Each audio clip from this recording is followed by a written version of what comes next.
Hey guys, welcome back to the channel.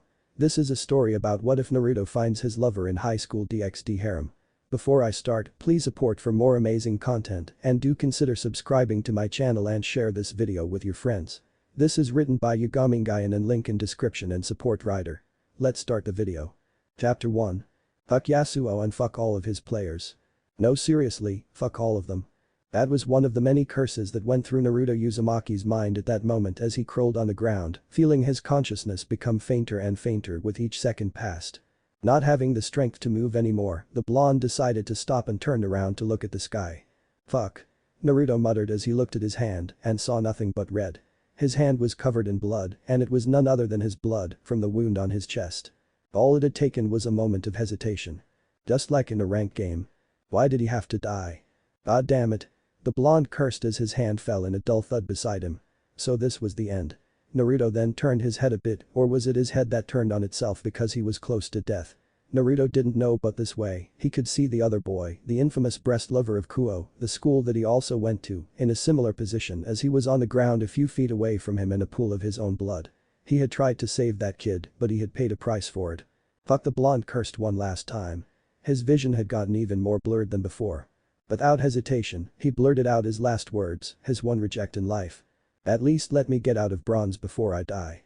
Yes, it was an unreachable goal now, but he really wanted it. He really wanted to get out of bronze. If it wasn't for that fucking Yasuo one trick then.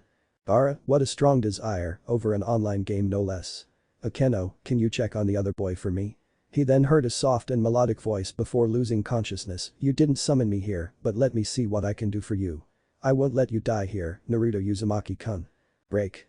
The school that he went to, Kuo Academy, was a private school. Due to the fact that it used to be an all-girls private school, consequently, the number of girls was still far greater than that of boys, even though that over time the number of boys had increased, with a ratio of 8 to 2. In short, it was where male students could not do what they wanted, but many still tried and did their best to get into it because of the number of girls and how short their skirts were, even though the entrance exam was one of the most difficult ever. But even in the normal student body, Naruto Uzumaki stood out as a loner. Many had deduced that because he was a transfer student who had recently moved into town with his family about a month ago, he couldn't make that many friends so quickly, but in truth, no one had ever seen him talk or associate with anyone but the teachers who asked him to answer their questions.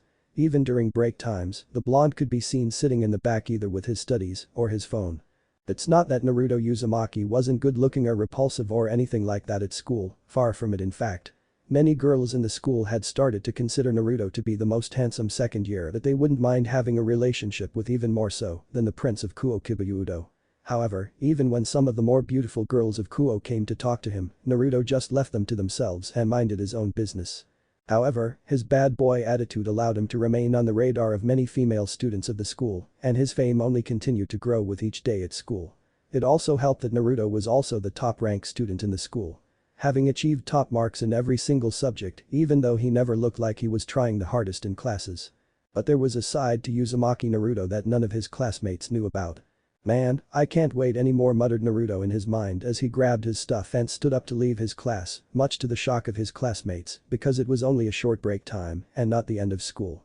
The blonde was dressed in his usual school uniform, which consisted of a black blazer with white accents over a white long-sleeved button-down shirt with vertical linings, a black ribbon on the collar and matching colored pants. However, his uniform differed in the fact that he wore a black and orange sneakers in place of the usual brown dress shoes. It was obvious that Naruto's uniform had seen better days, but he couldn't care less about it at the moment as he ran out of the new school building, avoiding Momo Hanakai of the student council, who shouted after the blonde to tell him to stop. But of course, a white-hair big-titted beauty was the least of his worries at the moment. There goes our new transfer student. Sitting in her clubroom, Ria's Gremory said with a small smile on her face as she leaned one elbow on the window frame and looked out at the schoolyard, where Naruto Uzumaki was running toward the school gate while being chased by Momo of the student council. For a girl that was 17 years of age, she had an hergless body that surpassed even that of a top-class supermodel, with a large bust, catching the eye of most hormonal teenagers. Her blue-green eyes were like the most beautiful crystals that had stolen many feeble hearts, but above everything else about her, her beautiful flowing crimson hair that covered her back like a curtain of red silk was no doubt her most beautiful and noticeable feature. Her name was Ria's Gremory, and she was the most beautiful girl in Kuo Academy. The most famous idol of the school and the other half of the two great one-Isamas. Isn't this his third time just this week alone? Her best friend and the vice president of the occult research club, a beautiful with an incredible voluptuous body and very long black hair with violet eyes, Akeno Himejima, said with an amused smile on her face as she leaned forward and looked out of the window to see Naruto vaulting over the school fence, using the wall next to it as a mount to launch himself over the obstacle. The first two moves were better than perfect, but the third one, however, caused his left foot to trip over one of the arrowheads above the fence, making him lose his balance and fall down on his back. Is he okay? She asked, concern in her voice. However, from their positions, the two beautiful third year could see him wasting no time to get back onto his feet and run away before Momo could make it to the school gate to check on him. Not bad, for a game addict. Ria said in amusement before taking another drink from her tea and turning her attention back to her book. Like her best friend, she knew where Naruto Uzumaki was running off to.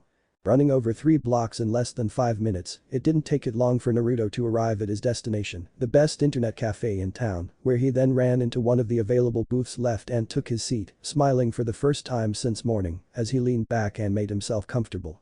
Turning on his PC, he then waited a few seconds for it to boost before he started to log in with his account. Yo. What's up Uzumaki? You're back again. One of the newly arrived customers asked when he walked into the cafe and saw a familiar mop of blonde hair, chuckling humorously to his friends who also recognized Naruto. So, how will it be today?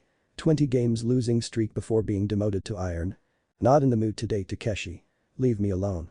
Said Naruto as he looked up from behind the screen, but Takeshi gave him the middle finger before walking away with the rest of his 4 friends. Ordering a bowl of ramen and a bottle of water, Naruto then did the thing that he had wanted to do since morning. Logging into his League of Legends account, the game that he's been playing since the moment it came out. While not as famous as it was in Korea or China, League of Legends was still one of the most famous MOBA games here in Japan. It was an online video game that was developed and published by Riot Games. In the game, there were 2 teams of 5, dubbed summoners, dwelling in and defending their own half of the map. Each of these summoners controlled a character, known as a champion, who had unique abilities and differing styles of play. The main goal of the league in its main mode, Summoner's Rift, was to defeat the enemies, attack their base and destroy their nexus, a large structure that spawned minions and was protected by 11 towers.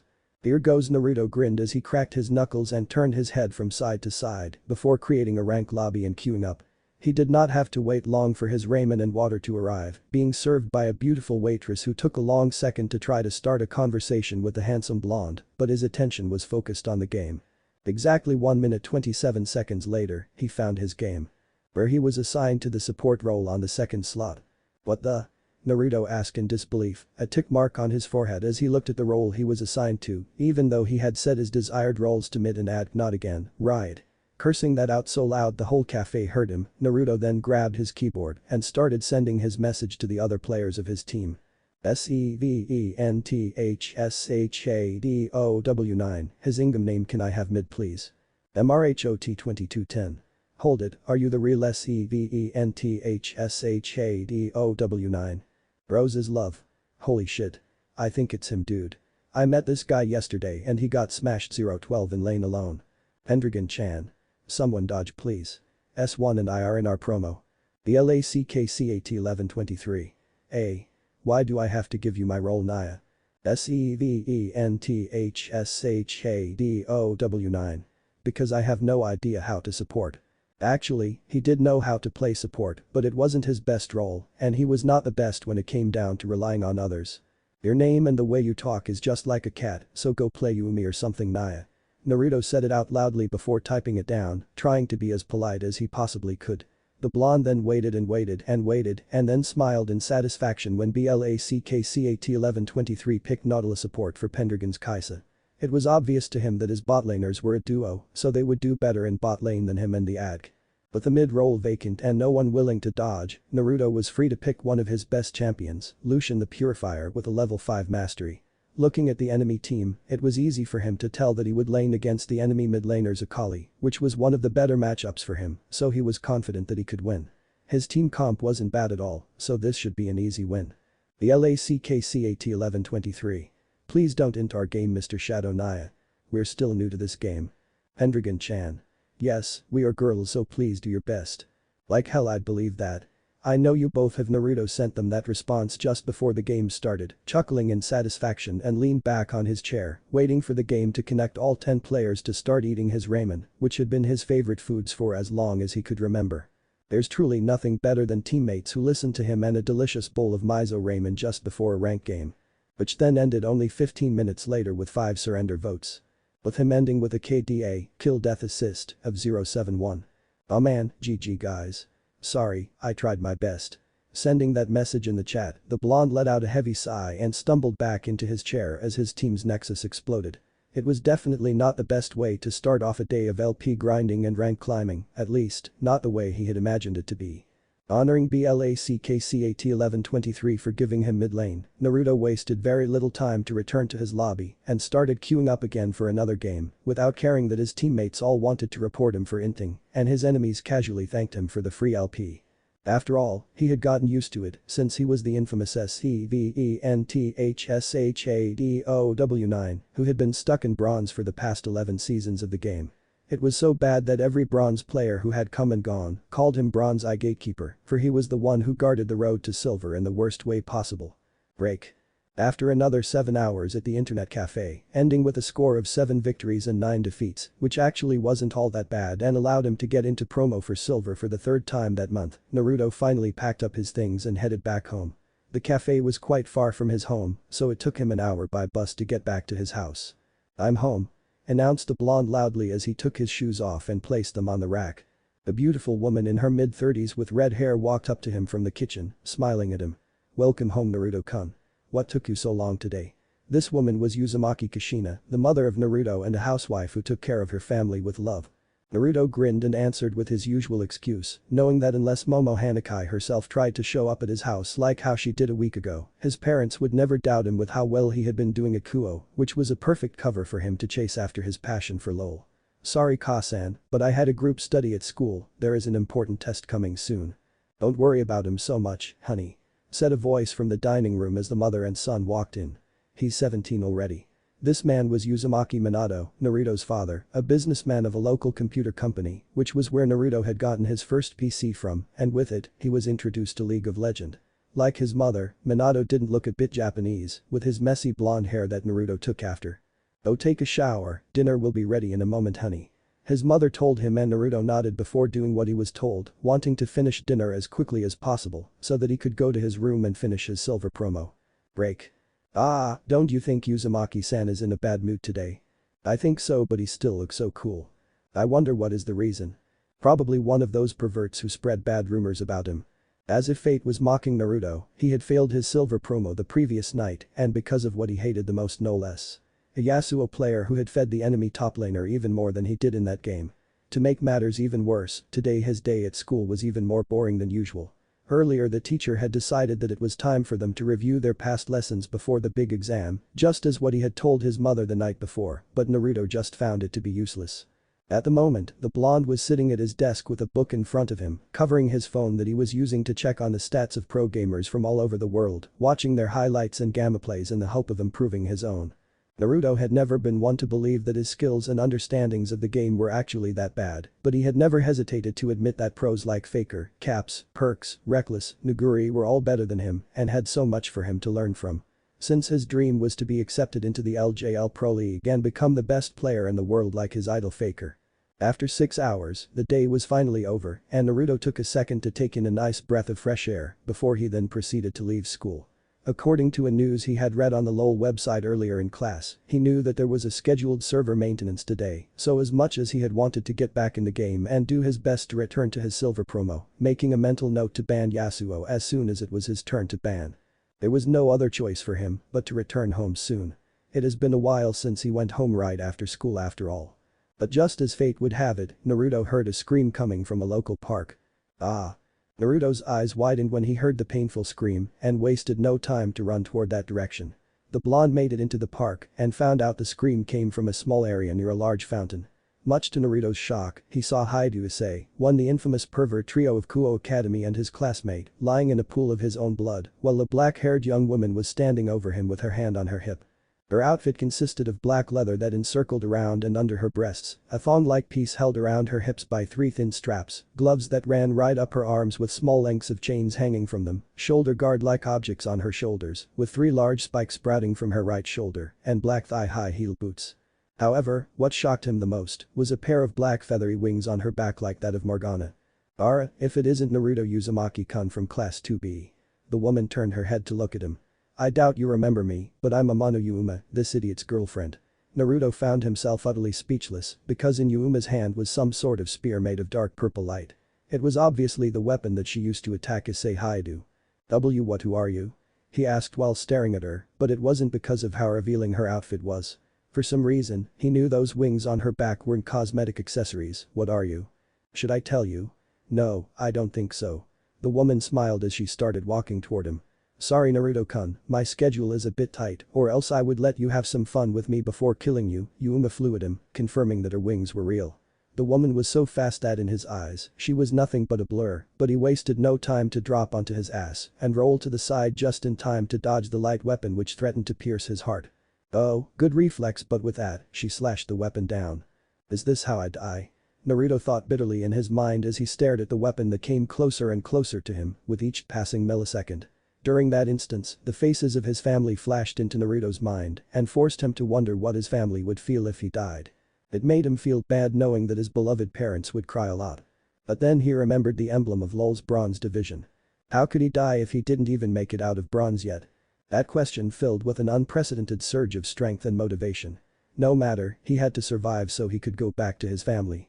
He had to survive to show those fools in rank that he could make it to silver. Then, as he raised his hand, at that very second, Naruto felt an unfamiliar feeling surging through his body. It was unlike anything he had felt before. Just before the light weapon reached him, a powerful light erupted from Naruto's fist. Clang. There was a metallic sound, like something smashing into a hard metal surface, before the blonde realized that above him was a massive dark red shield with gold lining and a ring with several long spikes resembling the sun. It was so heavy that he could barely hold it above him with both arms. Hey, you have a sacred gear? Yuma asked in surprise, looking at the shield in his hand for a second before she realized that she couldn't recognize it, but what is? Before she could finish, the 2 sides of the shield snapped back into the main body, generating a golden shockwave that blasted through the area and knocked Yuma back, sending her tumbling on the ground. Naruto, who was gasping in shock, soon felt the need to crawl out from under the shield before he was crushed to death by the sheer weight of it, so he did that without wasting another second, leaving the shield on the ground as he rolled to the side and got up on his hands and knees to look at it. No fucking way, the blonde muttered as he looked at the shield on the ground, recognizing its design. It was the shield of daybreak. Leona's shield. But how did it happen? Did he summon that shield? From the game? Or from somewhere else? That hurt, Yuma growled in anger as she looked at the burn on her hand before flying at Naruto, who instantly ran over to the shield and tried to use it to defend himself again, knowing that he would have time to think of what just happened later, only if he was still alive. With every fiber of his being, Naruto tried to pick the shield up, and he did, but because it was so heavy, the blonde was only able to get it up so far to properly defend himself. Without a proper footing, he was knocked back when Rainer slammed hard into the shield before flipping to the side faster than his eyes could blink and thrust a dagger at his chest. Ah! Naruto cried out as he fell down. The blonde could feel that his lungs had been punctured and blood was rapidly seeping into his windpipe as indescribable pain coursed through his body. What is this sacred gear even? Yuma wondered as she looked at the shield that had fallen from Naruto's hands. It looked oddly familiar, but she couldn't tell where she had seen it before. The shield continued to remain in her hand for several seconds before it started fading away before she could pick it up. What a waste of time. Sorry Naruto-kun, you are just at the wrong place at a wrong time. And with that, she flared out her wings and flew into the darkening sky, leaving a number of her darker black feathers to hover down to the ground. And that was how he died. And started his new life as a devil, a summoner of Runeterra champions. End of Chapter 1. Chapter 2. Konoha Gaming has overcome every challenge. The caster screamed as Naruto, controlling Zed the Master of Shadows, held up the 2 remaining enemies in their fountain so his teammates could rush in with their minions and destroy the last turret, leading to an unavoidable destruction of the Nexus itself. They are the undisputed best team in the world. The KG's reign will continue. They win their 4th consecutive world championship. And as fireworks shot up into the sky, Naruto left his seat to celebrate with his teammates and coaches. He then held up the Summoner Cup above his head as a stadium of 150,000 spectators cheered for him. He had won it 4 times now, so its weight wasn't something unfamiliar to him anymore. Even the unkillable Demon King himself, his idol, Faker, came to shake his hand as he received his medal. He had become the best player in the world. But of course, it was all just a dream, since it was too good to be true. The dream he didn't want to wake up from, unlike the previous one where he died. As hard to believe as it was, he wanted a part of it to be real. Just how cool was the power to create and use the weapons and abilities of his most favorite champions from the game. He could hardly imagine what it would feel like to have Zed's master control over Shadow, or be able to fire wave after wave of mystic shots with Ezreal's gauntlet.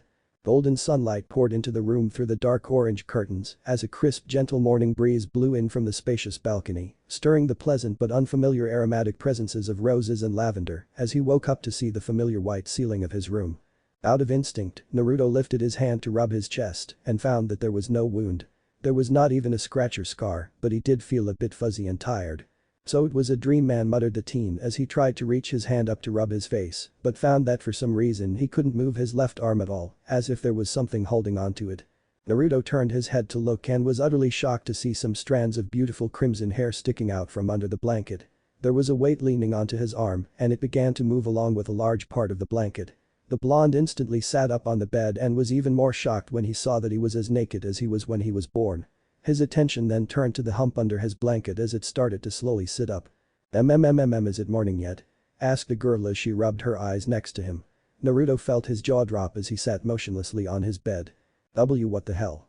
Naruto knew who she was, having seen her a couple of times before. Her name was YagamiNguyen and she was the most famous girl at his school for several good reasons that he was having the chance to witness for the first time. YagamiNguyen-senpai. Rhea smiled at the shocked look on Naruto's face as she sat up.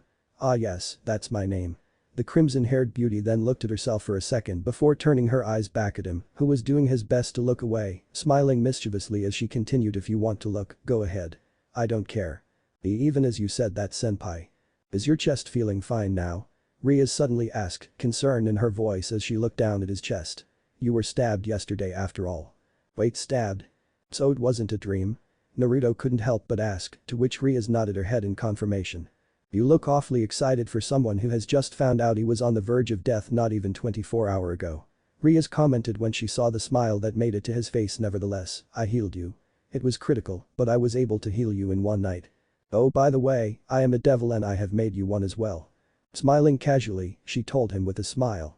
It was as if it was the most obvious thing to tell someone that she woke up to in the morning, naked. As if fate wasn't troubling him enough, the door of his room was suddenly opened. "Naruto-kun, it's time to wake up," called a cheerful Kushina, who wore a yellow apron around her waist as she walked into her son's room. It took her a second to finally absorb the whole situation. "Get ready soon." Telling them that in a mechanical but extremely loud voice, Kushina slammed the door shut and after a brief moment, Naruto could hear the loud sound of his mother's footsteps as she literally ran down the stairs. Minato. "What's wrong, Kushina?" he heard his father ask from downstairs as Rhea stood up and walked over to start dressing up. Her action allowed him to catch a generous view of her amazing buttocks, which rivaled even her enormous firm breasts, before he forced himself to look away. "It looks like you saw a ghost." Sex. Naruto-kun did it with a foreigner. Now, calm down and tell me what you saw." Naruto could only let out a heavy sigh, something that he always did whenever he lost a rank game with the worst KTA possible for a solo laner. What excuse was he going to make to explain something like this to his parents? But if that wasn't a dream, then that meant break. "So what did you mean when you said we're devils?" Naruto asked loudly as he and Rhea headed towards the direction of their school. It was after breakfast with his family, which had been strange because when his mother asked if she was her son's girlfriend, Rhea had told her that they were close friends and doing something like that naked with each other was really how teenagers interact these days, as shocking and hard to believe as it was. Minato and Kushina both actually didn't seem to think much of it. Even after that, the conversation between the two and the crimson-haired senior student had turned out to be nothing like he had thought it would, and they had actually gotten along quite well. Rhea, who was walking ahead and heard his question, smiled with a wink as she turned her head back to tell him. "I meant it, Naruto.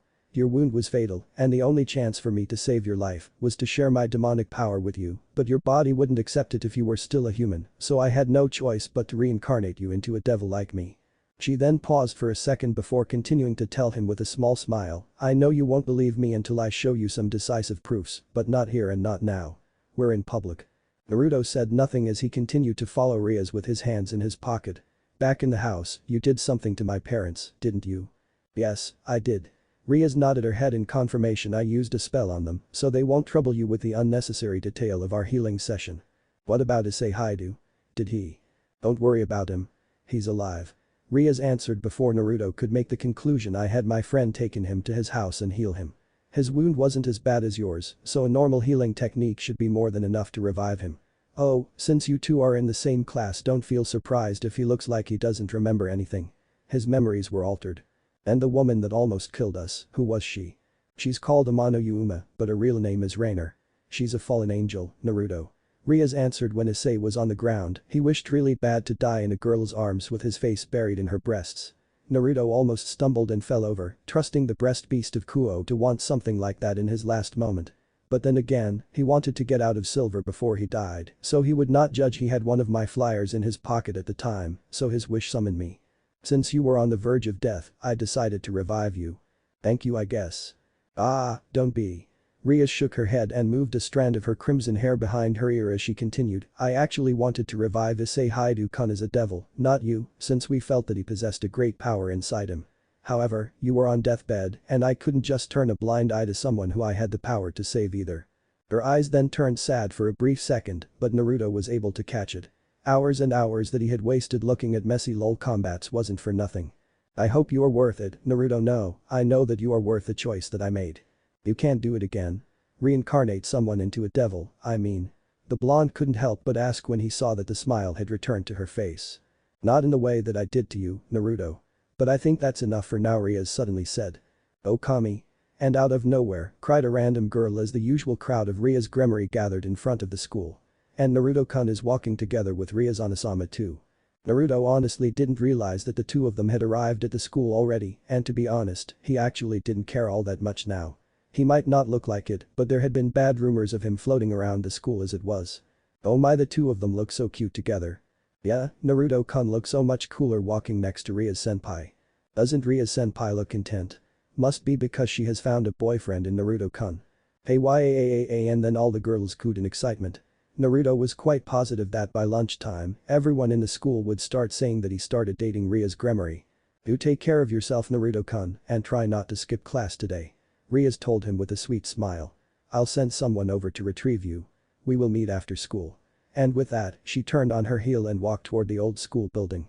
Naruto, meanwhile, was mesmerized by the beautiful crimson curtain that was her hair, and so he stood there, looking at her for a second before he felt someone grabbed and pulled on his ear, making him cry out in pain. Even before he saw her, Naruto knew who it was. Ouch ouch, Momo-chan, please let go of my ear. Naruto turned his head and saw a fuming Momo Hanakai of the student council as she looked up at him. This white-haired beauty with an amazing figure had been chasing him around Kuo Academy since the moment he snuck out of his classroom for the first time. The blonde had no idea how she did it, but she had always been there to scream at him that he wasn't allowed to skip class and chase after him whenever he made a run for it. School was boring to him, so the two of them had done the cat and mouse game almost on a weekly basis. So much that there weren't even rumors about the two of them anymore, since everyone had seen Naruto and Momo with each other so much that they didn't even bother to make rumors about them anymore. Nevertheless, they all found it amusing to watch whenever Momo was able to catch him. Come with me to see Sona Kaichu. Momo said as she pulled him toward the student council office with amazing strength for a girl her frame. Naruto, who knew that he had no chance to escape now, had no choice but to follow her, fearing for his ear if he decided to do otherwise. You're not gonna skip school today as well, Naruto-kun. Break. There. After sneaking out of school that day, Naruto Uzumaki found himself sitting at a local river bank, the least crowded area of the town at this time of the day, working on a training dummy he had been making for the past 10 minutes, with several tree branches and thin wire. He was making the dummy look like it was holding onto a stick or from his point of view, a blowgun, and then stood up to walk closer to the river to stab the end stick down to the ground to make it stand. Returning to his backpack that he left where he had sat, the blonde then took out a Timo's hat, a green beanie with a pair of red goggles and two small animal ears sticking out on the top, and walked back to place it on the dummy head, smiling as he looked at the thing. It was far from the best, but no one could deny that it was an accurate real-life version of the game's infamous practice tool. Alright, let's start with something simple. Naruto said and then opened a notebook with a list that he had made while he was still in his classroom. The first, of course, being none other than Lucian's relic pistols. If yesterday wasn't a dream, then let's see if he could do it again. Sitting down in Seiza on the ground, Naruto then concentrated, recalling the feeling that he had the day before while thinking hard about Lucian's dual pistols. He still had no idea how his power worked, but in a blinding flash of light, Naruto felt something heavy materialize in his hands and looked to see Lucian's pistols, which were almost as long as his arm and incredibly heavy too. Yes. Naruto cheered out in excitement and stood up to celebrate, causing the pistols to slip from his hands and one of them to fall on his foot, making him fall back down on his ass, but even as rolled on the ground holding his foot in pain, the smile never left his face. After the pain had left him, Naruto hobbled over to the guns and picked them up, holding them in his hands. Although for some reason the two weren't as heavy as he thought they would be. Okay, let's see what these babies can. But it was at that moment he noticed it. Both guns had no triggers. Am I missing something? The blonde asked in confusion before he started waving the two pistols around, looking for a way to fire them, but no matter what he tried nothing seemed to work and made him feel more and more like an idiot with each second. To the onlookers randomly walking on the street above him, they probably thought that he was a child playing with a pair of fake guns or a cosplayer practicing for an upcoming fan fest. Ugh, this isn't working. The blonde muttered as the dual pistols faded away from his hands. Of course, he didn't think that the pistols were anything more than a pair of normal constructed models, with how Leona's Shield of Daybreak had sent out that shockwave like her W ability, Eclipse, the previous day. It was obvious that he couldn't fire them like a normal gun. Normal gun. Okay, let's try out something with a trigger. Making a mental note to reread Lucian's lore to find out the problem later on, Naruto walked back to his notebook to cross Lucian's relic pistols from his list and then stood back up to construct another favorite gun of his. The Whisper. Of course, after he had been able to understand the basics of how his power, or sacred gear as Rainer had called it, worked, it was rather easy for him to do it the fourth time. In a flash, Jin's iconic weapon, the Whisper, materialized in his hand, but it wasn't the only one, as a rifle barrel attachment manifested and attracted itself to an ammunition belt around his hips. Cool. The blonde exclaimed, but he still had no idea how his sacred gear worked. He didn't think about the rifle barrel attachment or the ammunition belt, but they still manifested with the pistol. Okay, let's see it. He turned the Whisper at the dummy. And then pulled the trigger. The first shot was as powerful as he had seen it to be in the game, and the sound it made was far from a whisper. Almost as soon as the bullet left the barrel, Naruto felt the exhausted force knocked into his face, causing his front hair to sweep back. The recoil was so powerful that if he hadn't taken a firm stance, then he would have been knocked onto his back. The shot itself was also devastating, as the entire head of the Teemo training dummy was blown off, sending the head into the air before falling back down in a dull thud. Holy shit. The blonde muttered in amazement. However, he felt numb in the arm after that. If that was the first shot, then what of the fourth one? Jin's passive innate death in 4 acts made it so that he had to reload after every 4 shots of basic attacks, but the final round would critical strike and deal the target's missing health as bonus damage. While he doubted that it would work the same here in the real world with the whole bonus thing, there was a chance that the fourth shot would no doubt be the most powerful. Let's find out. Double checking to make sure that no one was around, Naruto then fired the next 2 shots into the river. It was as devastating and crazy as the first one, but almost as soon as the third bullet had left the gun, a faint aura started to radiate from the bullet chamber of the Whisper, and the gun itself was vibrating as if it was asking him to fire, showing that the Whisper indeed worked just like how it was in the game. Okay, let's not fire that now. Naruto muttered nervously as he sat down and reloaded, testing how fast he could do it. After a few tries, he was able to reduce the time down to 5 seconds, which was double the time Jin could in the game, but he had no complaints. Okay, but how does this work? He then removed the rifle barrel from his belt and tried to connect it with the pistol to create Jin's ultimate ability, Curtain Call, which let him snipe down enemies from afar. After a few minutes of examining and trying, Naruto was able to fuse the two with each other, creating a sniper rifle that, in all honesty, looked more like a cannon. After he was satisfied with Jin's pistol and decided that it was useful, the blonde let it fade away and went to his notebook to start doing some real tests. After 3.5 hours, he had come to several conclusions. Weapons with simple activation mechanisms, like Jin's pistol or Tristana's rocket cannon launcher the Boomer, were easy enough for him to use. The melee class, like Yasuo's sword, blessed his sword for thinking about summoning that, or Leona's Zenith blade, was also not that difficult. However, he didn't have an idea how to use their abilities. For example, abilities like Yasuo's Q, Steel Tempest. It was an ability that when he thrust the sword forward fast enough and hit something twice, a whirlwind would be generated from the sword, allowing him to send it out at his next attack and knock enemies in the air. His second ability, Wind Wall, however, wasn't created when he slashed his word on the ground horizontally like how the Unforgiven did it in the game. He also couldn't dash the same way Yasuo did with his third ability and blink to an airborne enemy to slash them multiple times, like how Yasuo did without running at them first. If the abilities were straightforward enough and came from the weapons themselves, then he could use it with no problem. Like Jace's Hextech hammer, had buttons on the handles that allowed him to switch between cannon form and hammer form, as well as choose which abilities he wanted to use, so bless the Defender of Tomorrow for doing something like that. But otherwise, if the abilities themselves were something that the champions acquired in the lore, he had no idea how to use it. There was no button for him to press and activate them manually like how he did it in the game. Which took him to the problem with the mages, those who used actual magic.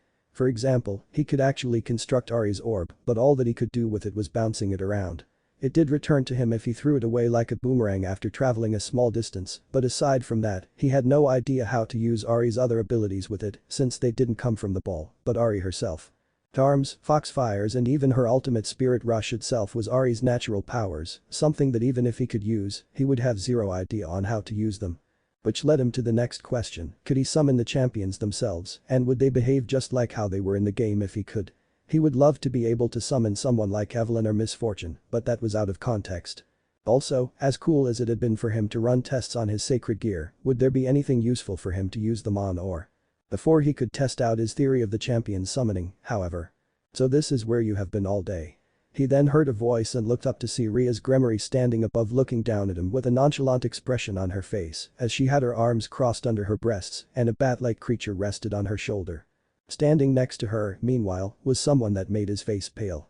Ria's senpai Sona Kaichu. So he's your new servant, Maria's. Sona Shitori, the president of the student council, asked stoically as she looked at her crimson-haired friend. You know, at least he's not at the internet cafe downtown. Break. And this, Naruto, is our base of operation. Ria's introduced as she led Naruto into her clubroom, located on the second floor of the old school building. It was the famous occult research club that consisted of the most famous and best-looking students at Kuo, a wood-paneled room with Victorian couches and chairs along the walls. It also had a bathtub, for whatever reason he decided not to ask. Sitting on one of the couches was a petite girl with white hair and abnormal yellow eyes.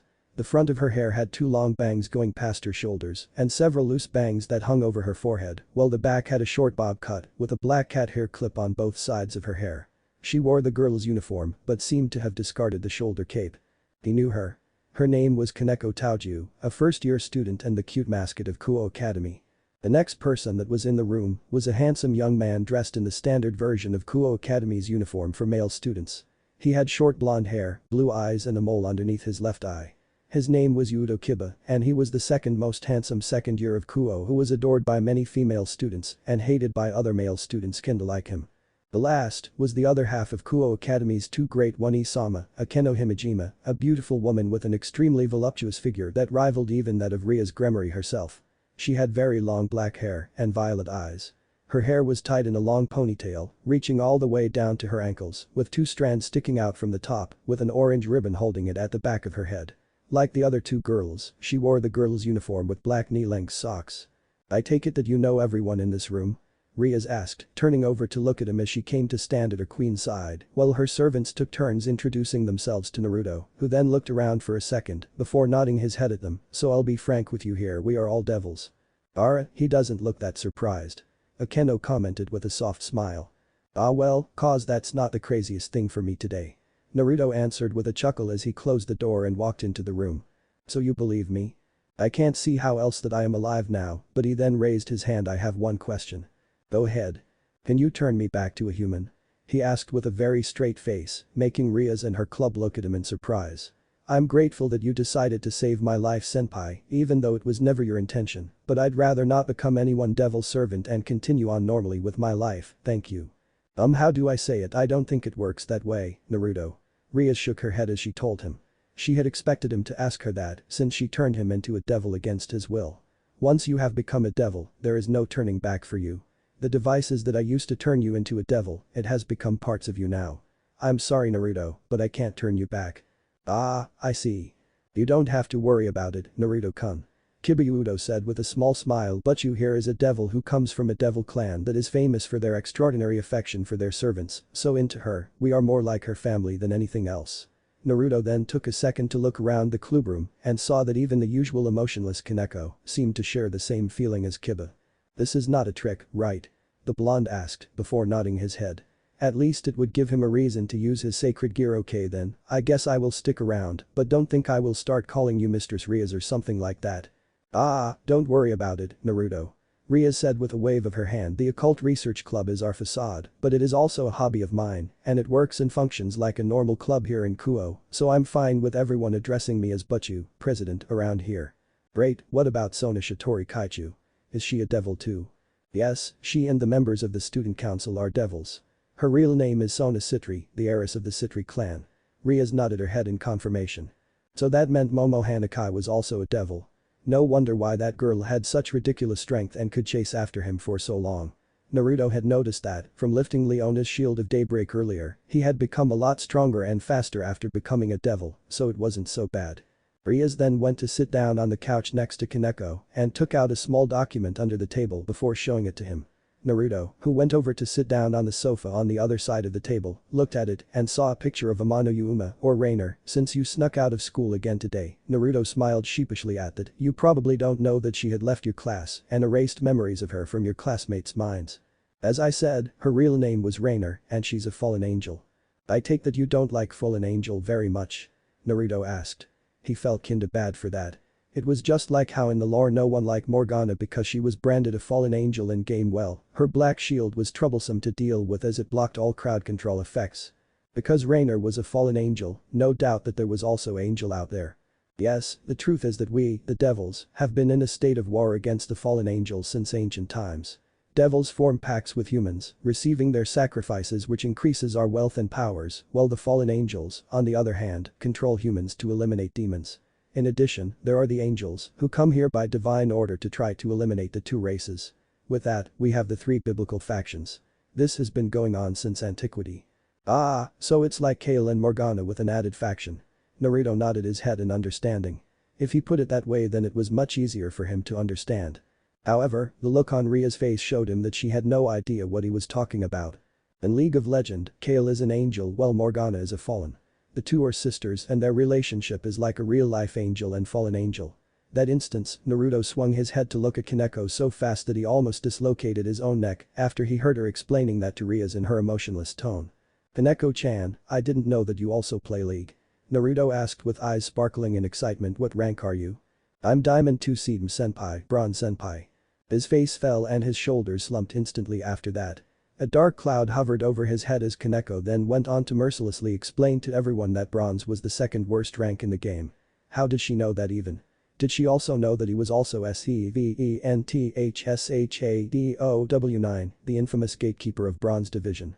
If Rias and the others knew he had been going to that internet cafe downtown, then no doubt she would know that too. It was Akeno who said that behind a hand covering her mouth, obviously. Anyway, Rias chuckled forcefully as she continued, looking to change the subject to save her new servant some face. I believe the reason Rainer, who came to this school as Amano Yuma and attended your class, because she believed Issei Haidu-kun had a dangerous sacred gear inside him. About that, what is sacred gear anyway? Naruto couldn't help but ask. Rainer mentioned that I had one too, but I didn't know what it was. Rias widened her eyes in surprise before turning her head to look at her servants for a moment before turning back to explain it to him. Well, sacred gear, also known as God's artifacts, are items with powerful abilities bestowed upon humans by God of the Bible. Ria said several individuals with sacred gears have grown to become some of the most powerful and influential, with their names etched into human history. Some like Einstein, Abraham Lincoln or Oda Nobunaga were all sacred gear possessors. Most sacred gears have characteristics that are only useful in human society, but there are also exceptional powerful sacred gears that are a threat to us, devils and fallen angels, like the one Issei has, so Rainer killed him because she perceived it as a threat. She then paused for a second before asking, how did Rainer know you have a sacred gear, Naruto? Akeno and I couldn't tell if you had one. Did you somehow awaken and summon it? Even now, it was hard for her to tell if Naruto really had a sacred gear. I did. Naruto nodded his head. Suddenly feeling excited again. Can you show it to us? Rias asked curiously. In a place with so much demonic power like this room, it's easy for it to manifest itself. Sure. Which one should it be? Naruto muttered, more to himself than to Rias before an idea came to him. Smirking evilly, Naruto stood up and raised one arm in the air. In a flash, a blowgun manifested itself in his hand. This is my sacred gear. he declared and raised the blowgun to his mouth before blowing out a small dart which hit the door and created a small cloud of dark poison smoke which lasted for a second before fading. Riaz had an urge to face palm. A blowgun. That was his sacred gear. Aside from the fact that she had never seen or even heard of it before, how could a blowgun be considered a sacred gear? Around the clubroom, most of her servants seemed to be having the same thought as she was. Kaneko, on the other hand, seemed to be the only one having a different idea. She had been sweets from a dish since the moment he entered the room, but didn't do it anymore when she saw the blowgun and recognized its design. "Recognize it, Kaneko-chan?" Naruto asked and tossed the blowgun over to Kaneko, who caught it in one hand before nodding her head. A diamond like her shouldn't have that much of a problem recognizing one of the most iconic weapons of the game. "It's Teemo's blowgun. I can create his mushrooms too." Naruto cheered and created Teemo's ultimate ability, the most annoying trap of the game, Noxious Trap, in his hands before he started to juggle it as carefully as he possibly could while not looking. "Want to see what happened if I drop one of them?" he asked, making the white-haired girl widen his eyes in shock. It was his first time seeing that look on her face. It was then that Naruto tossed the mushrooms into the air, made them disappear along with the blowgun in Kaneko's hand, and then created Kale's Starfire Spellblade in one hand before stabbing it down to the table between them, shocking everyone in the room with the intense power radiating from it. With a confident smile on his face, he asked. "So, 1v1 me, Kaneko-chan?" It felt like he was in an incredible situation. End of Chapter 2. Chapter 3. "You're so bad, Seedom-senpai." Those words from Kaneko hit him harder than a smash to the face. Better luck next time, Naruto-kun."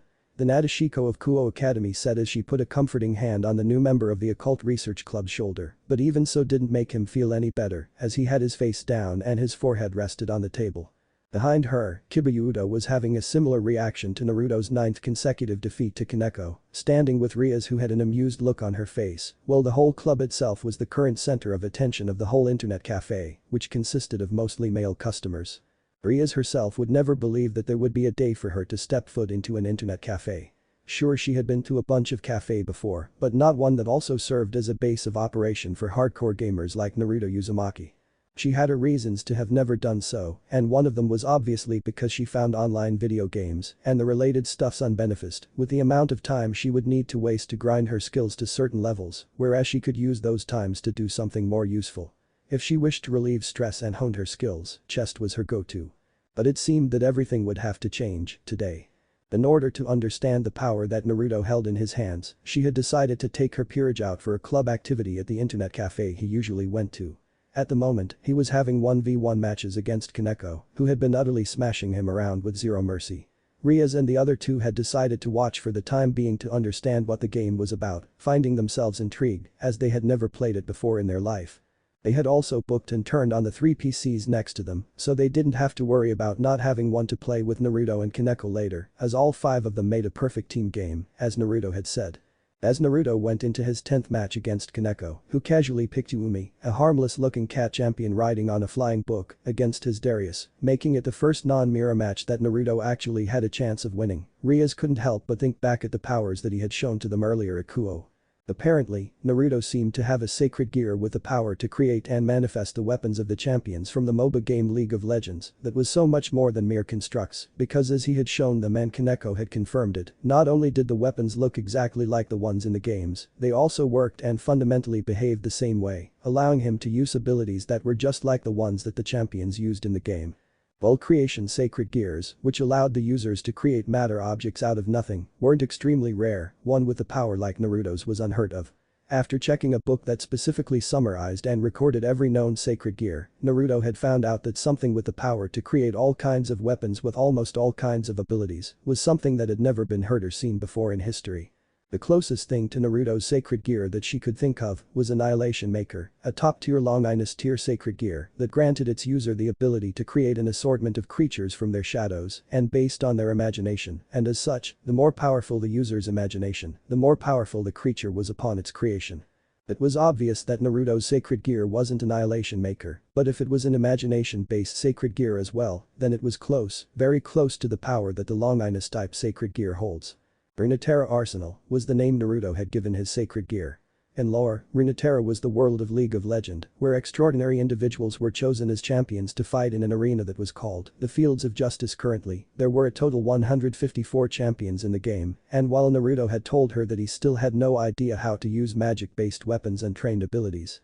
Just the fact that he could create 154 different weapons with different abilities to deal with different combat situations showed just how powerful he could be.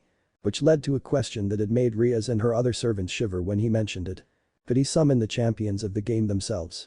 If his power was truly that of a sacred gear, then such a thing would not be impossible. The blonde had only recently awakened it, so the sacred gear was without a doubt still in the earliest state of development. Given time, he might even be capable of doing something like that, but to what extent, Rias didn't know. However, like her other servants, the crimson-haired princess would love to find out. Ah! What the hell is that healing? Naruto cried out in shock, breaking Rias out of her musing.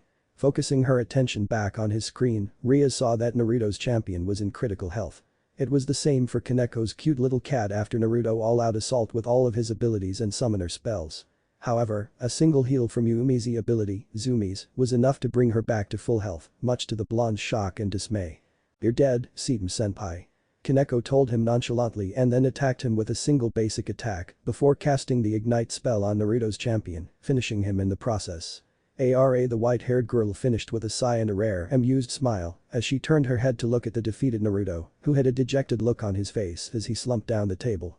Bronze Gatekeeper, that was Naruto's nickname in the League community. Apparently, her new servant was so bad that he had played for 11 seasons and had never actually gotten out of bronze before. How could someone get stuck in the same level of gaming skills for 11 years was beyond her. It was also worth mentioning that Iron Division had only been added a couple of seasons ago, which meant that Naruto used to be the best of the worst League players, being a hard-stuck bronze eye, something that Kaneko had called him earlier before their first 1v1 match. "I think that's enough 1v1ing for now, Naruto, Kaneko," Rias finally said and then walked over to the seat on Naruto's left as Akeno and Kiba took theirs next to hers. "It's time for you two to show us how to play the game." As Naruto's head immediately perked up at that. "Click on the game client and create your accounts first." Naruto pointed his hand on Ria's screen, making her nod her head and do what she was told. After a few minutes, she logged into the game as Crimson Heiress. Akeno and Kiba soon followed her as well, with their names being Thunder Priestess and Demonk and IGHT1234, respectively. You won't be able to play rank till you're level 30, so let's stick to normal blind picks for now.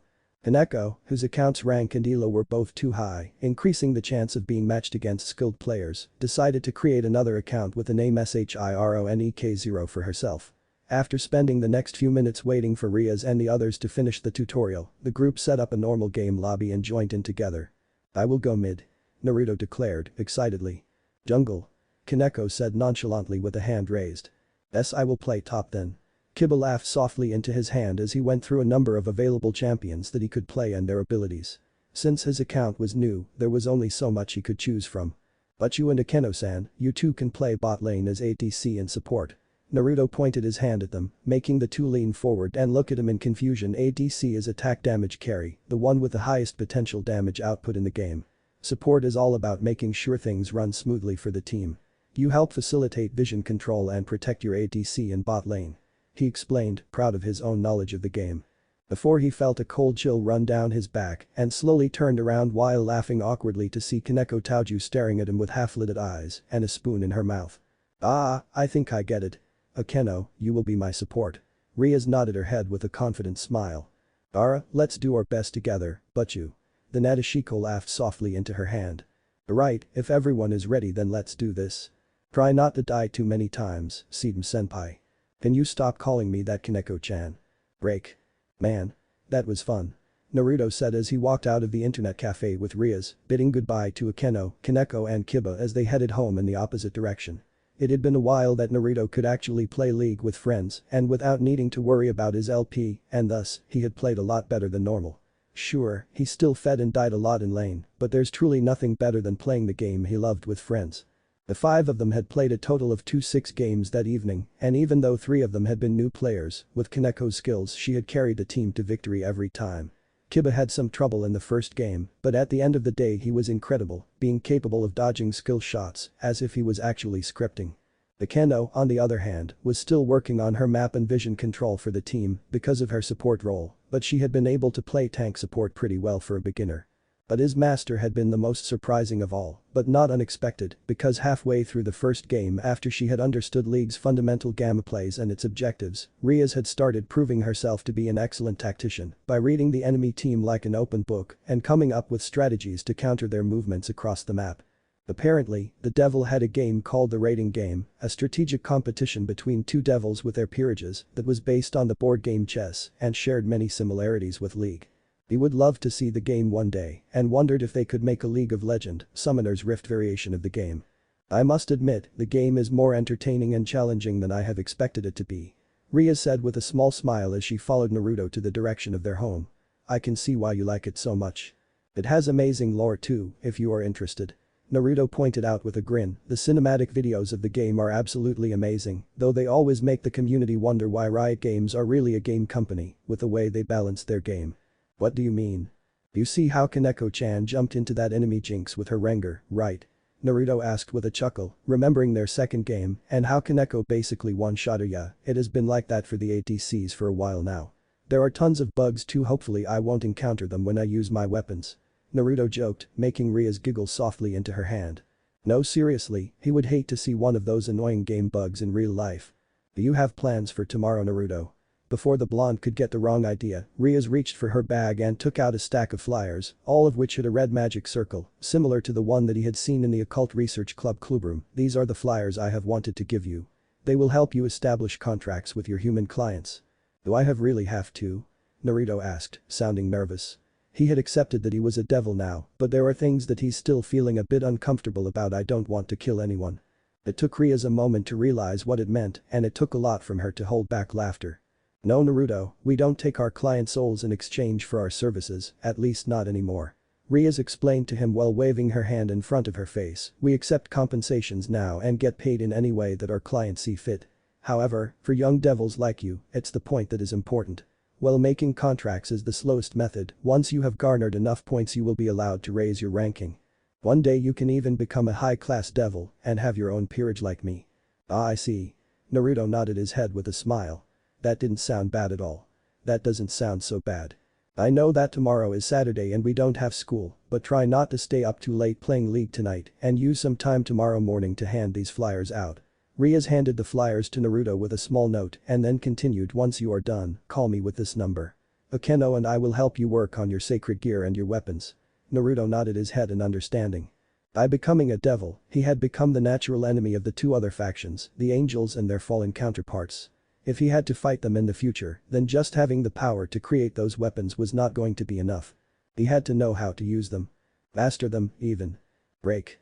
Okay, the barrier is set, but you.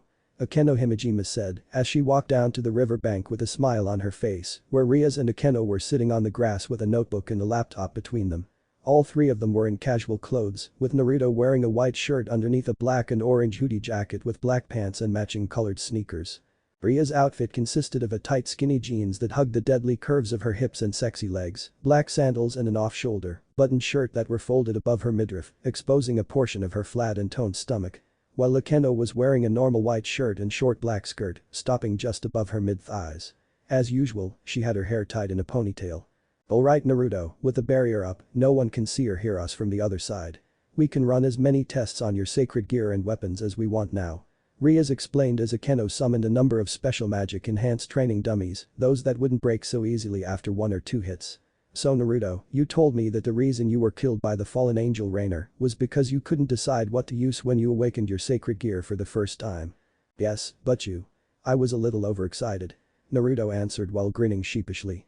Riaz could only give him a long look while Akeno just let out a soft and amused giggle behind her hand. However, neither of them could blame him. There were just so many for Naruto to choose from, and his passion for the game was truly something else. So to avoid wasting time choosing and getting yourself killed again, I think you need to decide which one should be your main weapon first, your go-to in every situation.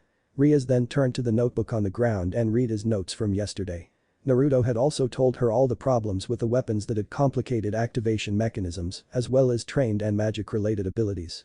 Do you have anything in mind, Naruto? Perhaps it can be something that is easy for you to use and utilize its full potential. Seeing the thoughtful look on Naruto's face as he crossed his arms on his chest, Akeno gave a suggestion. "Ah, I think I have one right here."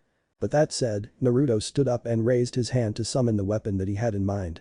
Rias and Akeno covered their eyes as the light emitting from his hand engulfed his entire body. After a second, after the light had disappeared, the two One-Sama of Kuo lowered their hands to see Naruto standing with a black and white gun with an extended stock in his hand and something that looked like a rifle barrel, attracting to an ammo belt that he wore around his hips. "This is the Whisper," Naruto explained Jin's gun. "Okay." Rias immediately turned to her laptop, which had League's client opened, and searched for Jin in her champion collection. "Amazing." The crimson-haired heiress muttered as she read the descriptions of his abilities with Akeno, who kneeled down next to her, "So the gun has 4 shots." "Yes, and after that I have to reload." Naruto nodded his head in confirmation. "However, the 4th one is the strongest." "I have not tried it," but he then looked at the training dummies and smirked. "Okay, shoot them, Naruto. Let's see your accuracy." Rias said and pointed her hand at the training dummies Akeno had set up for him, and Naruto nodded his head before taking a stance. Aiming carefully, the blonde pulled the trigger and fired the first shot, making Rias and Akeno raise their hands to cover their ears, hitting the target square in the chest. "Okay, that's clearly not a whisper," the Nadeshiko commented. "Nice shot by the way, Naruto-kun. I was aiming for the head." "Okay then," Rias said while sweat dropping. "In the lore, Jin is a meticulous criminal psychopath who believes murder is art," Naruto said before he fired the second shot, hitting the dummy in the chest again. While they were not gun experts, while the gun looked more like a pistol, Rias and Akeno could both tell that it still had the power of an extremely powerful high-caliber rifle just by looking at the damage it was leaving on the magically enhanced training dummy, which could withstand even a blast of middle-tier offensive magic. The blonde then fired the third shot, and the gun started unleashing a reddish aura with energy swirling around the bullet chamber. "Let's see it." And with that, Naruto fired the fourth shot, widening his eyes as his arm flung back and almost made him fall over. The shot left his gun with an awe-striking bang and reached its target in a split second, ripping the dummy apart with an explosion and continuing to travel onward before hitting the bridge several feet away from them, going all the way through before disappearing. Wow, Naruto whistled while looking at the gun in his hand as Rias and Akeno looked at the damage that the fourth shot had done in amazement. "Okay, so this pistol is actually the lower half of a sniper rifle," Naruto explained as he removed the barrel from his belt and connected it with a whisper. "These two can be connected like this to increase the range and the power of each shot. It's Jin's ultimate ability." Rias nodded and then clicked on the Virtuous's final ability to see how it worked. Indeed, the range and power were increased dramatically. "By the way, there's no cooldown and I can also turn around however I want while aiming this." Naruto grinned and he spun around with the sniper rifle, making Akeno dodge her head before sending him a cute pout. It would be ridiculous if he was stuck in a direction like how Jin was in the game while using the rifle and had to wait like 1.5 minutes to be able to use it again. So long as there were bullets in the gun, he could use it however he wanted. "Also, each time I reload, I have to put a full clip of 4 bullets into the gun or else it can't be fired. Don't ask me why Jin made his gun that way," Naruto told them while examining the gun and rubbing his chin in a thoughtful manner. "Okay, so the gun does have some disadvantages." Rias nodded her head in understanding. "What about the weapons of other gunslinger champions? Don't you have to reload them too?" "The thing is, I don't think I need to," Naruto answered with a shake of his head, making Rias and Akeno widen their eyes in surprise, "but they don't pack as much of a punch as Jin's pistol, especially the fourth shots. So I take that guns are the most viable choices. What about swords?" Rias couldn't help but ask, since swords didn't have activation mechanisms, it would be difficult to perform the abilities they were associated with respectively. However, swords could still be used by slashing it around. She then selected a certain champion and pointed her hand at his weapon. "This one look good." "No," Naruto suddenly said while waving his hand. "No way I am gonna use that weapon. I hate Yasuo." Before either Rias or Akeno could ask him why, Naruto immediately went on to rant about how Yasuo and his players always ruined his gaming experiences. "So no, I am not going to use his sword." "Okay, so let's just forget about it," Rias said finally before moving back to the list of champions, looking at the champion right next to Yasuo. "What about Yon?"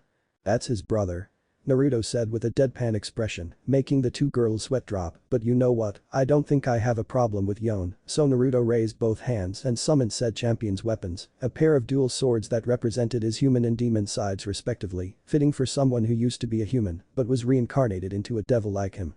The sword in his left hand was similar to Yasuo's sword, a wind sword that was made of mortal steel and shaped like a traditional katana. It was the sword Yon used before he died in the lore. The second sword in his right hand, however, was a demonic weapon with a dark red, seemingly glowing blade and gleaming runes. Yon took this sword from an Azakana demon after becoming an undead demon hunter. Whoa. However, almost as soon as the Azakana blade had manifested fully in his hand, Naruto was forced to let go of the sword and let it fall to the ground to back off. Rias and Akeno were also forced to do the same because the blade suddenly glowed and unleashed a wave of thick malevolent dark red aura that swirled around the blade. Okay, that's going to be problematic, the blonde muttered cautiously. Naruto, be careful, but before Rias could finish, Naruto had already shot forward, threw the mortal sword to the side and grabbed the Azakana blade, picking it up from the ground and holding it in his hand. The sword shone and unleashed even more demonic energy in waves, causing the two devils to step back even farther from him. Naruto held the blade firmly in both hands, closing one eye as he felt it struggle as if it was a living, breathing creature. And then suddenly, after 15 seconds of struggling, the aura disappeared, leaving the sword motionless in his hand.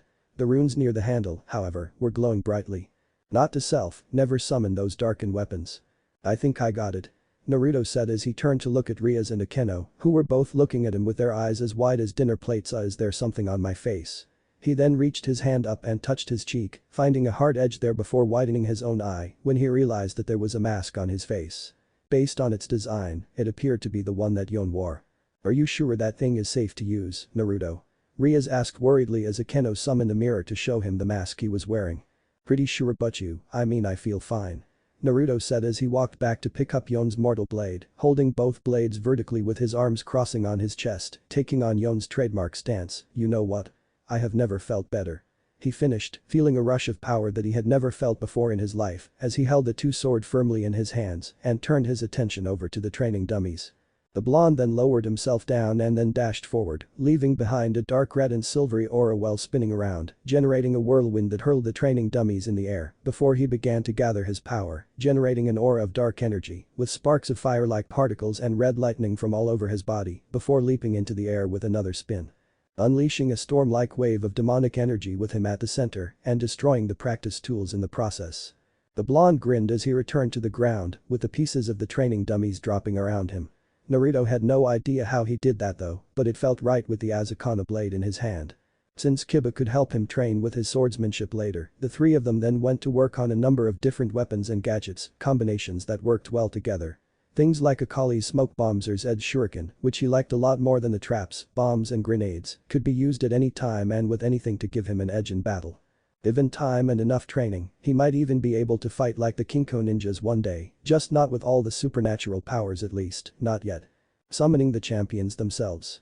Rias repeated Naruto's words while Akeno was writing down another weapon combination for him. You think you can do that? I don't know, but I don't think it hurts to try either. Naruto said as he finished the water bottle he had been drinking, feeling a bit drained from overusing his Runeterra arsenal, but Rias said over time as he grew stronger as a devil, that shouldn't be a problem anymore. Let's see, why don't you try to summon her? Rias said and pointed her hand at Ari, the nine-tailed fox. From what he had been told when he picked her in a game yesterday, the leader of the Yokai faction in Kyoto was a Kyuubi, a nine-tailed fox like Ari. Though, it's worth noting that Ari was a Gumiho, a Korean demon fox, so obviously there were differences between them. Alright. Naruto nodded and then sat down, folding his legs and putting his hands on his knees, closing his eyes to concentrate. Usually, he would picture the images of the weapons he wanted to summon in his mind, but this time it was the image of Ari in her splash art, holding her orb of deception in her hands. He's doing it. He really can do it. Akeno gasped in amazement as she looked at Naruto, surrounded by a brilliant blue aura. A large magic circle then appeared on the ground with Naruto at the center. The Gumiho champion began to take form in front of him. First, it was her voluptuous body in a red and white Korean dress, and then, her 9 flowing white tails formed behind her, with a pair of fox ears twitching on the top of her head with long dark hair as she took her first breath of air, smiling a little as she stretched her arms. Hold on, she then widened her eyes in realization when she suddenly noticed something. Naruto, stop. Rias, who had noticed the absurd drop in Naruto's demonic energy reserve too, put a hand on his shoulder to stop him before he could continue. Naruto opened his eyes suddenly and looked at his crimson-haired master before realizing that he was sweating profusely. But what? Before he could finish that question, Naruto suddenly found himself losing all his strength and passing out. Break. When Naruto awoke from his slumber, it had been with a groan. Opening his eyes, the blonde saw that he was back in his bedroom. The warmth under the blanket was perfect and his bare skin felt great against the silk sheets on the bed. Even better was the soft and warm pillow he had wrapped around his arms. The pillow was warm, smooth and incredibly soft, with a very familiar sweet scent of mixed roses and lavender. Turning his head, Naruto wasn't surprised to see the pillow he was hugging was actually the body of Ria's gremmery anymore. The girl had her head tucked into the crook of his neck and her arms tightly wrapped around his waist. Her vibrant crimson hair was spread along the bed the two of them were sharing, and she had her chest pressed right up against Naruto's own. Unlike his first time waking up with her, Ria's was still fully dressed, but he had no complaint. "Ah, good evening Naruto," said the girl with a soft smile on her face as she looked up at him. "Did you have a good rest?" "I did," Naruto said, feeling a lot better than before. "Why are you in bed with me again?"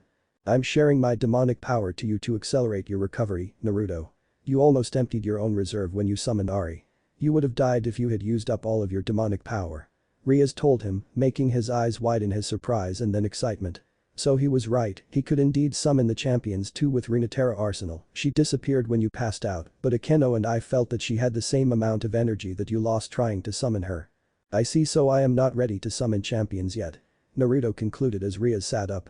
"If you need a specific amount to summon a specific champion, then yes, you are not ready for Ari. She's after all, a nine-tailed fox." But Rias doubted it would be a problem for too long, because Naruto's energy reserve was ridiculously exceptional, almost equaling that of a high-class devil, despite being a newborn devil. And that's without promotion. "So who do you think I can summon now, Yumi?" Naruto asked, chuckling a little at his own joke. "I think so." Naruto smiled as she casted a spell with a red magic circle in the palm of her hand and used it to check on his condition. "I think you're okay now." "How long was I out by the way?" "A little over 4 hours. Normally it would take longer to fully replenish your reserve, but I shared my demonic power with you."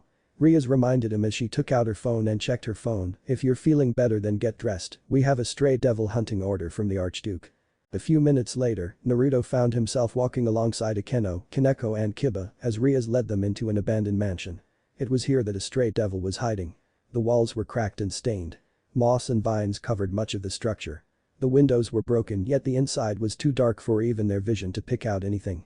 From his understanding, stray devils were servants of high-class devils much like himself, except they had betrayed their masters and went rogue, similar to stray dogs, and because stray dogs caused major problem, they needed to be put down. When they are found by their master or by some other devil with the order to kill them, they had to be instantly eliminated. This was the law of demons. We've recently received reports that there's a demon who has been attracting humans here to feed on their flesh. Normally, no one would bother with rumors since there are humans that go missing all the time, but these rumors all led to this house. That is usually a sign that a stray devil has taken up residency here. "Ugh, so there are devils who eat human meat too?" Naruto asked, feeling fortunate that he hadn't had dinner beforehand. "There are," Rias admitted solemnly. The group soon found themselves inside the mansion, where the stench of blood clung heavily to the air. Now Naruto felt truly lucky that he hadn't eaten anything, because the sense of blood and rotten flesh was truly horrible. "But this should be a good chance for you to see your skill in a fight." She paused for a second, then added, "I will also take some time to explain how the servant system works. Whether you want to join us is up to you." "Roger that," Naruto said. "You know what chess is, correct?" "I'm not that addicted to League." Everyone just looked at him, making him add with a forced smile, serious. "Well, in a manner of speaking, the device I have used to turn you into a devil is very similar to chess pieces, called evil pieces. Like chess, there are the king, the queen, knights, rooks, bishops and pawns. Each piece has its own unique traits, leading to the creation of the rating game." "Ah, I see, so which piece am I?" He couldn't help but ask, but before the crimson-haired devil could answer, they heard a voice. What a delicious scent. Everyone immediately turned their attention towards the darkness of the room they were entering. "Stray devil visor, we are here to eliminate you," Rias shouted into the darkness beyond. Naruto widened his eyes when his ears picked up a dull thud some feet away. Something was coming towards them. "What a nice scent. It smells so delectable that I just want to eat you up. Perhaps when I do, I'll get the chance to see if your blood is as red as your hair." Naruto's eyes widened when he saw who it was. A female with messy hair, red eyes and no shirt to cover her naked torso. She would have been a moderately attractive woman if it weren't for the fact that her lower half was anything but human, looking like a mix between a lion and some kind of arachnid, with a tail sticking out of her hind quarters that were covered in fur. "Wow, you are even uglier than Urgid," Naruto commented in disgust. "What an unsightly appearance." Rias crossed her arms under her chest. "It suits you well. And you are one pretentious little girl." Visor snarled, and Naruto could see that her human hands were holding onto 2 bloody javelins. I'm going to enjoy staining your corpse with fresh blood as dark as your crimson hair. HMPH, Ria smirked and took up a gesture of haughty poise. Such delicacy from a small dog. Naruto, see how well you fare against her. Okay. Naruto grabbed Jin's gun, attracted the sniper rifle to it and took aim. But seriously, with a target this big, there's no need for him to aim. He just wanted to see just how powerful the full gun was, that's all. Ah, a gun. I'm not impressed, but before she could finish, Naruto had fired the first shot, knocking her down to the ground with a gaping hole on her stomach. Gahhhh. The stray devil cried out in pain, but Naruto didn't let her and continued with the next two shots on her chest and shoulder. Angered, the stray devil charged at them, but Kiba had already darted forward, holding out on either side as his body became nothing more than a blurry streak. Twin swords appeared within his grasp as he reached Visor, slashing and slicing off one of her arms in a spray of blood and flesh. As the rogue devil roared in agony, Ria spoke. Udo is a knight and he focuses on incredible speed. So that's why Kiba could move the mouse so fast to dodge every skill shots like he was scripting in League. The handsome prince of Kuo was used to high-speed battle. Die insect. Visor roared as she lifted a foot to squash Kiba flat. The young swordsman did not move an inch as the foot began descending, for at that moment, Kaneko jumped in, her hand stretched up and held the woman's gigantic foot above her head without breaking a sweat, much to Naruto's surprise. Kaneko is a rook. Riaz explained as the ground beneath Kaneko's feet cracked as she liberally pushed the foot she had been holding above her head off, causing Visor to stumble down several feet away. Her traits are insane strength and defense. Take this, the white-haired girl said nonchalantly, and then, using the incredible strength granted to her as a rook, Kaneko pushed forward and was blasted into the air, her left hand clenched into a fist and crashed straight into Visor's underbelly. The power behind her attack had so much force to it that the much larger devil was blown off the ground and launched into the air before descending and crashing straight through a wall. Kaneko clapped the dust off her hands, that bored look still on her face. Weak. Wow, you are amazing, Kaneko-chan. Thank you for the compliment, Seedom-senpai. Hey, what the hell? Now, leave the game for gaming time, you two. Ria smiled while waving her hand between them. Ugh, Visor moaned in pain as she tried to pick herself up. How can a group so young be so strong? Last but not least, Akeno. Riaz called, and Akeno walked forward with her hands clapping in front of her face. In that instance, Naruto couldn't help but feel that there was something extremely disturbing about the normally gentle and pleasant Nadeshiko Yamamoto of Kuo. Now listen, Akeno is my queen. Why you fucking bitch? Ara, giggling softly into her hand despite the insult, or possibly because of it too, Akeno tilted her head back and looked down at the stray devil. What a vulgar mouth, I think you need to be punished. Zzzzzztt. Akeno raised her hand and sent sparks of lightning from her fingertips into the air, creating a yellow magic circle with the crest of the Grimoire in the center that then sent out a massive lightning bolt upon the hapless Visor. Braya. As a queen, Akeno has all the traits of all other pieces. As Ria spoke, Akeno began zapping lightning at Visor. Her breathing had picked up drastically, despite an attack of that level not being anywhere near enough to tire someone like her out. There was a heavy blush staining her cheeks as well, and she was squeezing her thighs together and shuddering in ecstasy every few seconds. Oh my, Akeno licked her lips with a sultry smile as she stared at the horribly charred body of Visor, the small flush on her cheeks increasing to a brighter red. It looks like you can still continue. I wonder how long you can keep this up. Akeno mainly excels in magic. Ria said she uses natural elements like lightning, ice and fire, but above all else, she is an ultimate sadist. Ugh, so this woman was basically like Evelyn. So much for the gentle and pleasant Nadeshiko Yamamoto of Kuo. But it's hot, nonetheless. Ha. Akeno sighed, her body shuddering with orgasmic bliss as she held a hand to her cheek. It seems that still wasn't enough to kill her. Naruto's sweat dropped as he looked at Visor. If anyone was in a state that Akeno had left her, they would certainly wish to die. I suppose I'll let. She then turned around and walked back to the group just as Visor used her last remaining strength to attack the sadistic queen from behind with the arm holding the javelin. Kiba rushed forward, but he wasn't as fast as the speed of Naruto's fourth shot as it gazed Akeno's hair lightly and hit Visor's elbow, severing everything below it and making the devil roar in pain. Ara. Akeno gasped playfully into her hand as she approached him. That was close, Naruto-kun. You could have shot me. Naruto shook his head as he took the gun back and removed the rifle barrel from the pistol part. Don't worry, Akeno-san. I went to a summer camp when I came from that, you know. What? Thank you. The black-haired woman winked flirtatiously, making the blonde shudder. Deciding to ignore the interesting interaction between her new servant and best friend, Riaz walked up to the thoroughly defeated Visor, stopping just a few feet away. Her face was face blank, a perfectly composed mask befitting a devil of her high standing. Do you have any last words? Kill me? Very well then, Rhea smiled, held up her hand as a dark crimson aura appeared around her body. What looked like a ball of black energy erupted above her palm and she then let it loose at Visor. The effect was instantaneous as the orb of black and crimson energy slammed into Visor, swallowing the stray devil whole in an inferno of dark wave-like flame. Once the power had disappeared, Visor was no more and there was nothing left. Not even drop of blood to stain the floor with. It's over everyone, Rhea smiled as she turned back to her peerage. Anyone up for some league? And no one was more excited than Naruto. However, as the group began to leave. Excuse me, but you quickly catching up to the beautiful president of the occult research club, Naruto called. Rhea's turned to smile at him. What is it? I was just wondering, the blonde began, you never explained what my role was. You were pawn. Naruto almost tripped over and slammed his face on the ground. So much for expecting himself to be a cool piece like rook or bishop or even knight like Kiba. But still, if the evil pieces worked just like chess pieces, then did that mean he could promote himself to become other pieces too? In all honesty, Naruto couldn't help but think that it fit him the most with his arsenal. Don't be so down, Naruto. You are my only pawn, after all. What do you mean? The blonde couldn't help but ask, sounding surprised. Usually, it only needs one evil piece to reincarnate someone into a devil. Those who are exceptionally strong will need more than that. Rhea explained with a smile, but when I reincarnated you, it had to use all 8 pawn pieces to bring you back. It is unheard of even among the matured high-class devils. That means you are very special, Naruto Uzumaki. End of chapter 3. Chapter 4. True to Rhea's words, it was much easier for him if he looked at his devil jobs as a normal part-time job. So for the first time in his life, Naruto had something to do in his free time other than playing League.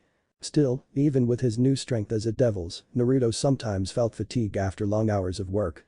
However, not that his jobs were difficult to do, and Naruto was glad that the people who made contracts with him would only ask him to do normal household chores, go shopping with them or be their gaming partner, something that he enjoyed doing, even though none of his human clients played League.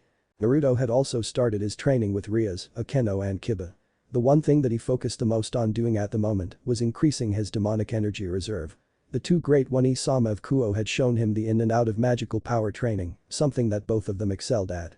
In less than a week, Naruto had gained full control over his magical power, knowing just the amount to use to perform tasks and a couple of magic.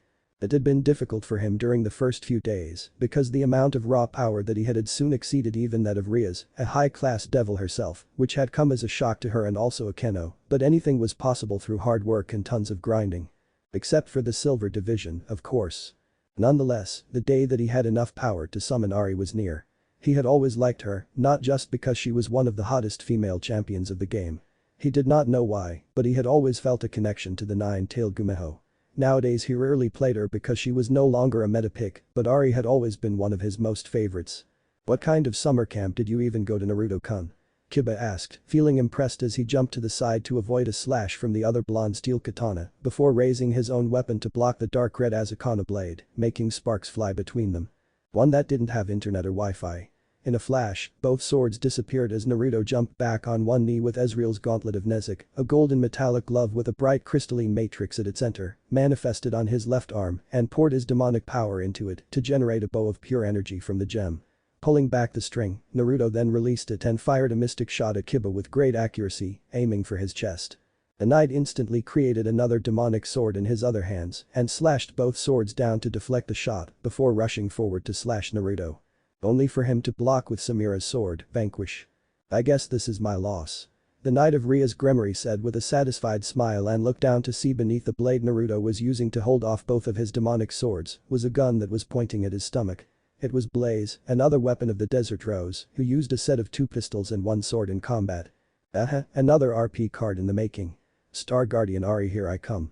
Naruto laughed giddily as Kiba made his swords disappear and walked back to Rhea's, who had been watching the fight from the sideline with her Queen Akeno, leaving the other blonde to try out a weapon that he had never used before, a pair of spinning axes that were as tall as the blonde when unfolded. So how is he doing, Yudo? Rhea's couldn't help but ask. She had seen the fight, but she still wanted to hear her knight's opinion. He's getting even better with his swordsmanship, while his marksmanship is undeniably better than us. Kiba answered as he gratefully accepted a water bottle from Akeno. I believe all that Naruto-kun needs now is improving his decision-making skill. He's very creative with his choices of weapons, but the faster that he can come up with the best combinations to deal with the opponents he's fighting, the better and more advantage he will have in battle. Riaz nodded her head in understanding. Even though Naruto had been stuck in bronze for 11 years, the blonde had something that none of them did, and it was a great understanding of League of Legends, from its lore to its mechanics, something that even Kaneko had admitted to be better than hers, even though she had proven time and time again that, rather mercilessly, his mechanical skills were just slightly above average. It could be said that Naruto was more fitted to be a coach than a player, because he seemed to know the in and out of the game.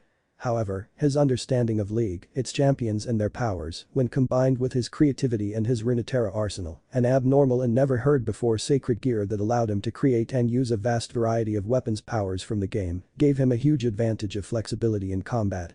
Truly there was no role better for him than the pawn itself. Not to mention his ability to summon living, breathing champions of the game, who without a doubt had the same powers as they did in the game and its lore. Riaz had done a ton of research in the game to better understand her pawn and realized that there were champions that were divine entities of the universe of League of Legend. If Naruto could become strong enough to summon just one of them at their full power, then he could change not just the outcome of the battle, but the world itself. Riaz shuddered when she remembered reading the lore of Aurelian Soul, a dragon that was called Star Forger. Surely there's no way that Naruto could summon an entity like that at its full power, right? Right. Watch out. The crimson-haired princess suddenly heard, before widening her eyes, when saw one of the spinning axes flying toward them. Raising her hand, Riaz fired an destructive orb of her demonic power at the weapon and erased it from existence before turning her attention back to Naruto with a stern look on her face and half-lidded eyes as Akeno and Kiba just laughed amusedly at the blonde. Sorry but my hand slipped. So I will still have that RP card you promised for beating Kiba, right? Break. You know, this is actually my first time seeing you eating lunch at school, Naruto-kun. Naruto looked up from his bento box and saw Momo Hanakai of the student council standing in front of him, arms crossing under her ample breasts as she looked at him with an approving smile. Ah, Momo-chan, what a pleasant surprise, but no. Naruto replied, making the white-haired beauty pout before asking what are you doing in my class. Around them, some of his classmates who were eating their lunches in class were whispering to each other. There had always been rumors of him and Momo being an item because she could always be seen either hanging or chazzing around him since his first moment at Kuo, despite the two of them going to different classes. What else? You're my responsibility. Momo answered with a shrug. Sona Kaichu wants me to make sure that you aren't gonna sneak out of school during lunch today, so I have to come and check on you. How you are keeping a good grade even though you don't attend most of your classes is beyond me. This one here is smarter than he looks. Naruto said as Momo turned around to grab a table and pull it toward him. What are you doing? What else? I need to eat too, you know. Momo answered matter-of-factly as she connected the two tables together to make a larger one, but don't get the wrong idea, I just don't want to see you sneak out of school after lunch or anything like that. She told him with a very straight face, giving Naruto an impression that she had practiced the speech before telling it to him there. Still, he decided to not think too much about it since this was Momo Hanakai he was talking about, the girl who took her duties as a member of the student council way too seriously for his taste. Help yourself then. The blonde asked as Momo took out a carefully wrapped bento box from behind her and put it on the table. The contents inside was amazing, but not as amazing as the one his mother Kushina had made for him, obviously. So Naruto-kun, I heard you became a devil with Riaz Gremory-senpai being your master. Momo said in a lower tone than before to make sure that those who were listening to their conversation couldn't hear him. And you're Sona Citri-senpai's devil servant, aren't you? The blonde asked with a nod, deciding to use Sona's real last name instead of her fake one to let Momo know that he was well informed. Yes, I am one of her bishops. Momo answered with a nod. Naruto didn't know that well about the other members of the student council, but he could take a wild guess that the vice president, Tsubaki Shinra, was Sona's queen. So you must be crazy strong with demonic power and magical abilities, huh? Naruto asked. He had asked Riaz about the bishop roles after finding out that he was her only pawn and learnt of its traits and specialties. I think you can put it that way. Momo nodded her head with a smile. You are a bishop too, right? No, I am a pawn. The blonde shook her head and answered, making Momo widen her eyes in surprise. Really?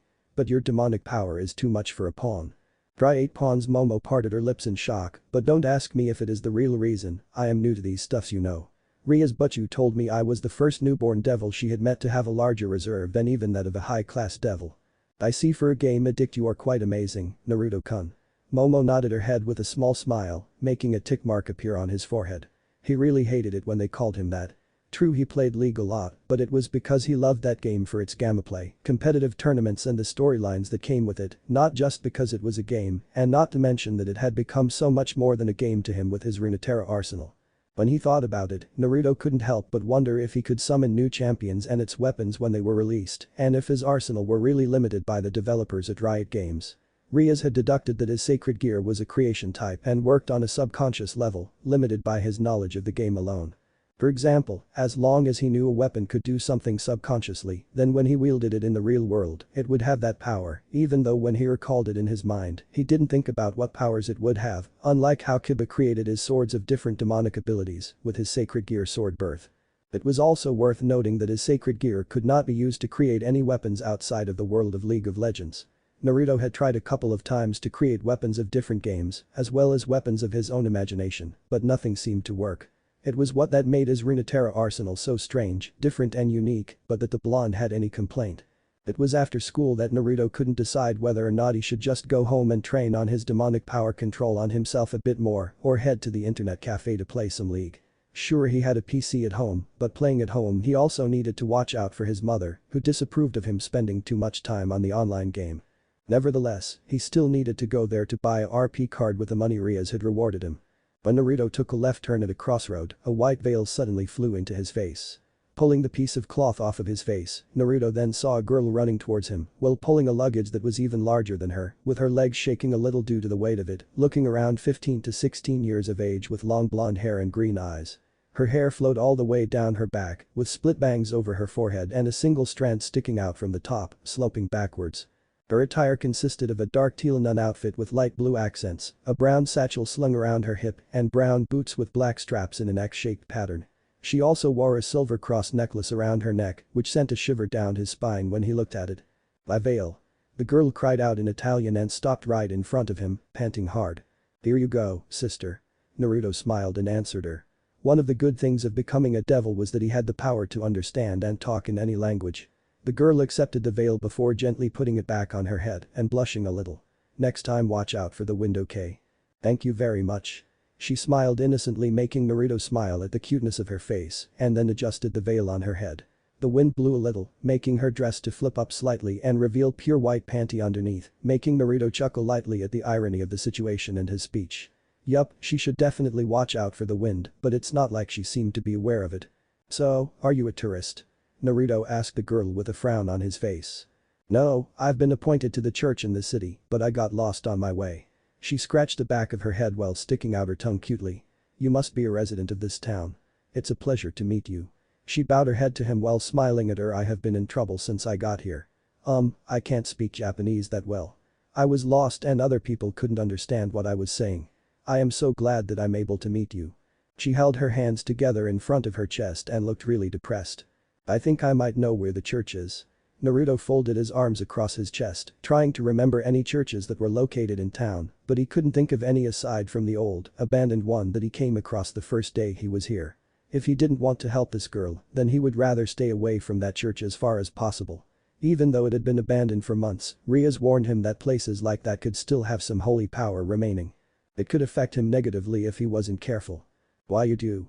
Thank you, this is all thanks to God." She smiled at Naruto with her hands clapping in front of her. She was really cute. But then both blondes turned their head to the park next to them when she heard a whimper and frowned slightly when they saw a boy sitting on the ground, crying, while holding his bleeding knee. "Hey." Almost with no hesitation, the nun ran over to his side and kneeled down beside him, making Naruto's eyes follow her small figure with curiosity. "Are you okay? Boys shouldn't cry with a minor injury like this." She patted the boy's head gently. It was obvious that the small boy couldn't understand what she was saying, but she had such a kind expression on her face that he stopped crying and looked at her. The sister then put her hand where the boy was injured, and then Naruto froze in surprise when he saw a green orb of light forming in the nun's hands before she placed it on the boy's injured knee. In a blink of an eye, the injury slowly closed and healed up, leaving no scar or any trace, indicating that it was ever there. So she was a sacred gear owner like him, Naruto thought in astonishment as she looked at the girl. At the same time, the boy's mother was in shock and Naruto really couldn't blame her at all. Anyone who saw unimaginable things like that would have a similar reaction. "Here, your wounds are all healed. The pain should be gone now." The sister patted the boy's head and looked at Naruto with the same innocent smile. "I'm sorry, but I had to." She laughed while sticking her tongue out. The boy's mother, who was shocked before, shook her head and then grabbed the boy's hand so they could leave quickly. "Thank you, Wonnie-chan." The boy smiled widely and waved happily to her, even though he was being dragged away by his mother, leaving the blonde-haired nun to stand in confusion, but nonetheless she waved back at him. He said, "Thank you, big sister." She smiled happily as Naruto translated the boy's words to her anyway, "That light just now. Yes, it's the power to heal that God had given to me." However, as she said that, the girl looked down and looked a bit sad, even though she was still smiling. The conversation between the two ended there and they started heading towards the church, with the blonde nun following closely behind him as he pulled her luggage for her. It did not take it long for them to get there, after a few minutes of walking. Naruto then took a second to look at the window and saw light coming from inside the building, meaning that there were people inside. "Yes, this is the place. I'm so glad." The nun gave a sigh of relief after having compared their location with the map she had. "Then I'll be on my way. Take care, sister." Naruto smiled at her and handed the nun back her luggage. "Please wait." The nun called out to him, making Naruto stop in the mid-step. Turning his head, Naruto looked at the girl and he saw her twiddling her thumbs nervously. "I would like to make you some tea as a gratitude for taking me here." "Ah, no, don't worry about it. I'm glad that I could help you, there's no need for that," Naruto said to her before she could finish her sentence. But that she seemed a bit troubled. "At least allow me to make some tea to thank you for your kindness." "My name is Naruto Uzumaki. What's your name?" he asked kindly to her.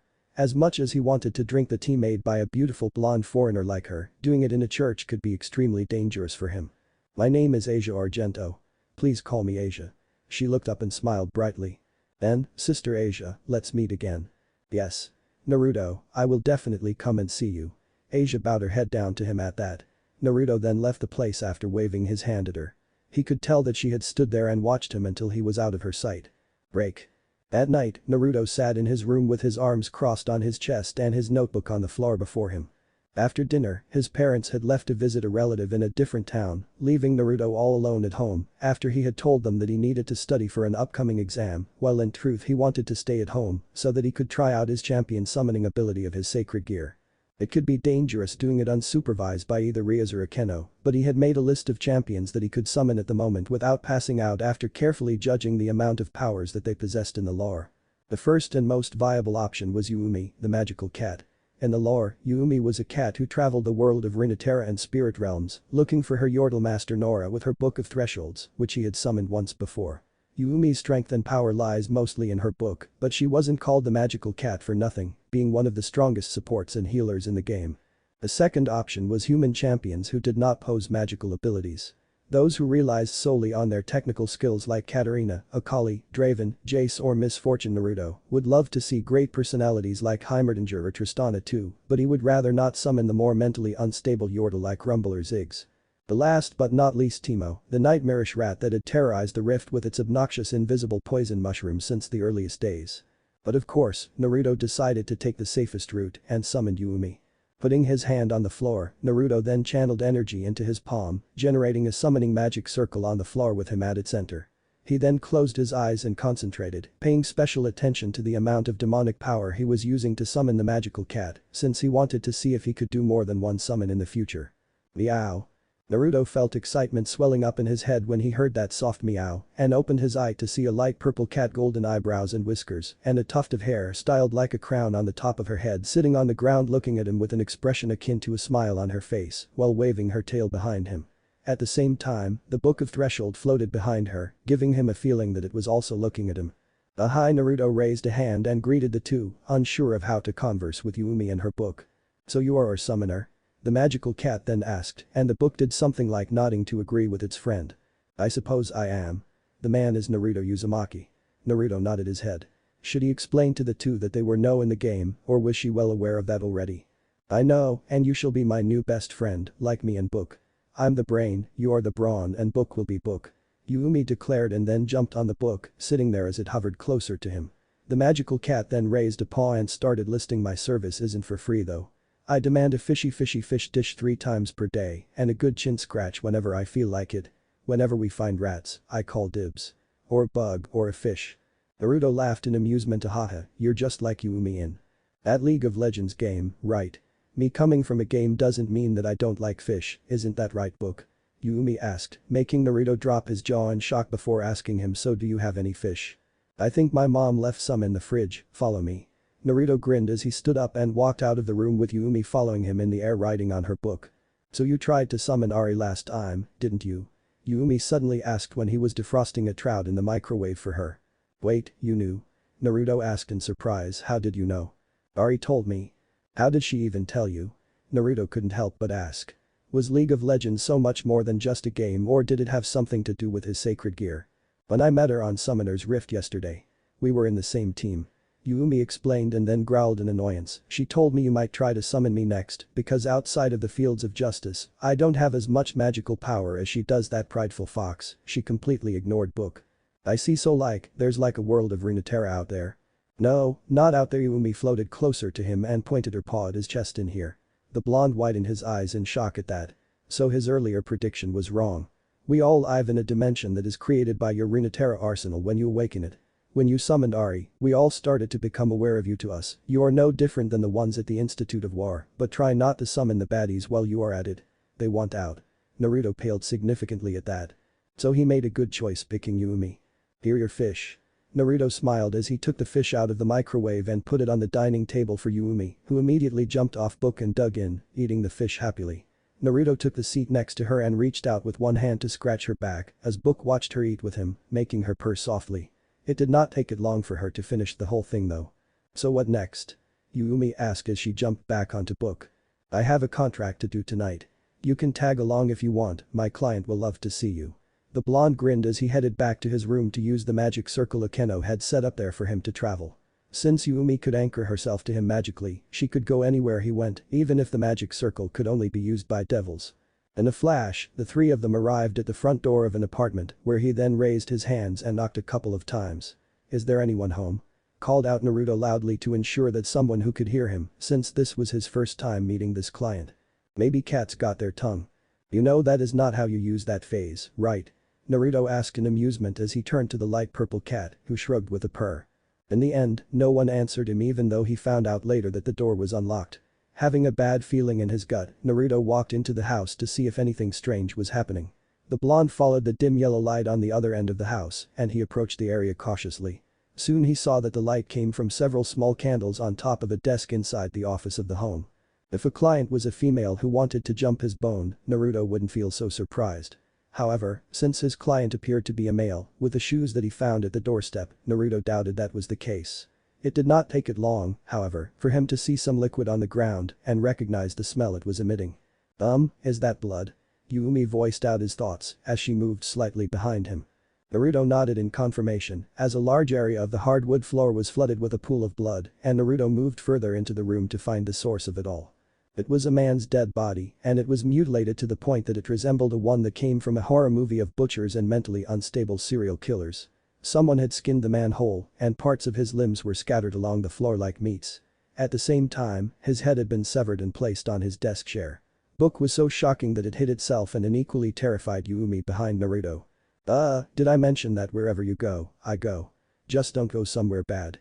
Yumi asked nervously as she perked her head up from behind his shoulder. Look at that, a talking cat and a shitty devil. Am I in Wonderland? Asked an eerily calm voice from the couch.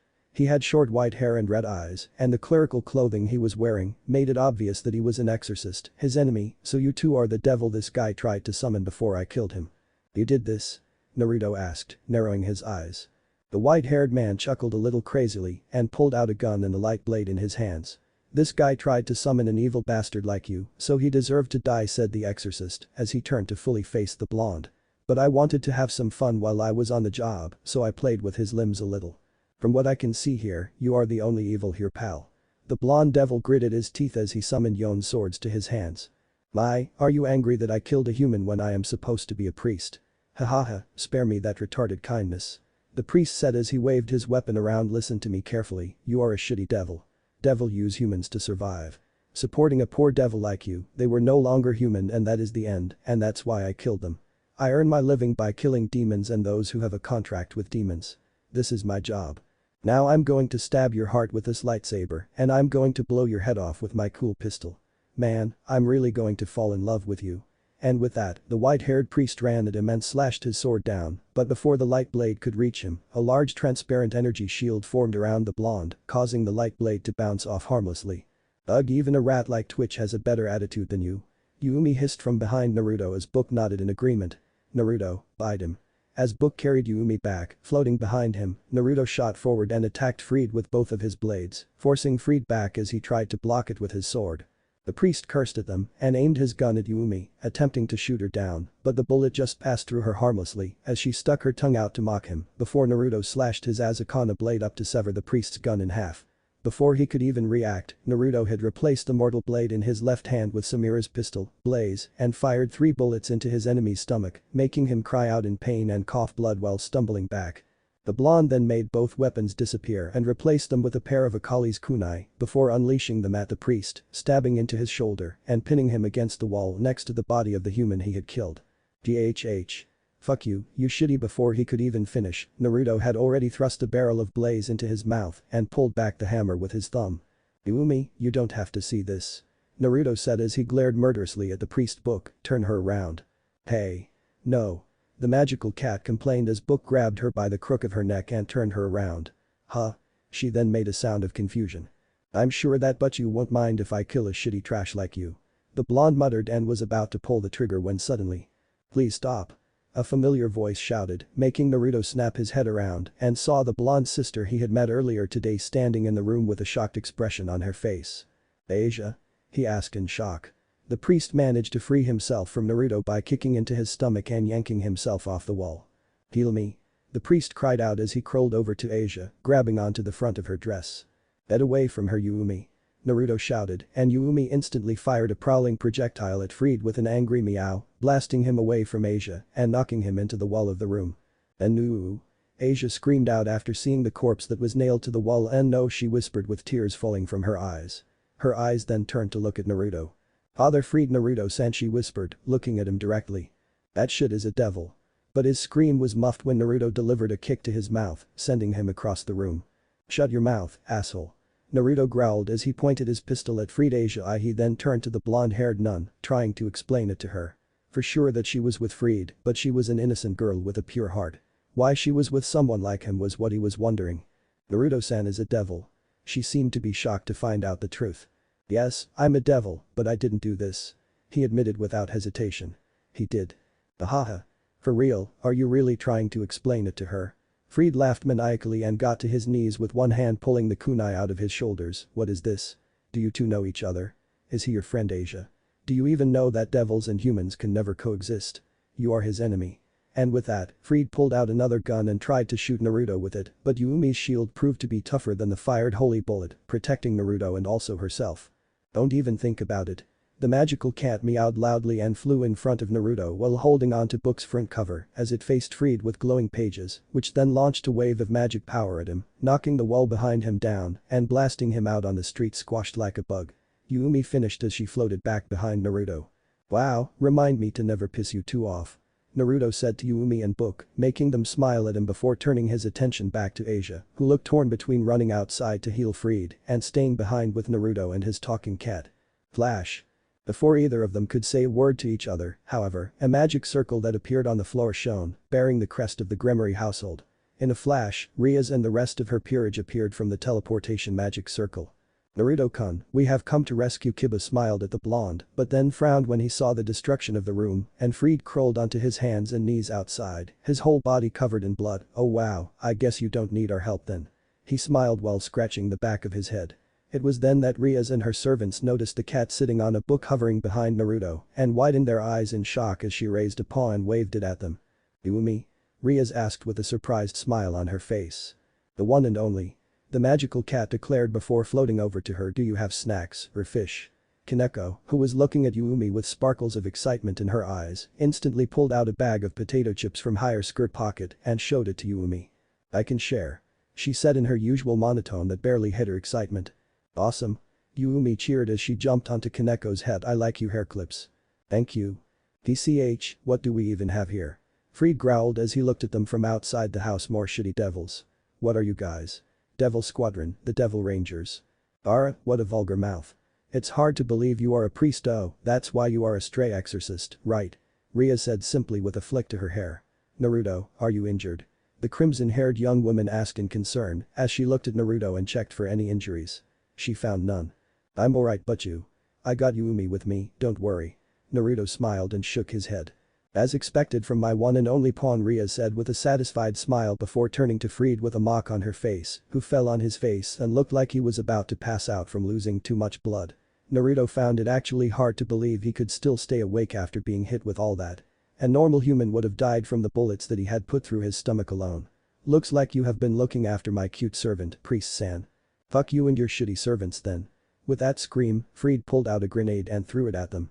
Sitting on top of Kaneko's head, Yumi then raised her tail and shot a beam of magic at it in midair, causing it to explode and reveal itself to be a light grenade.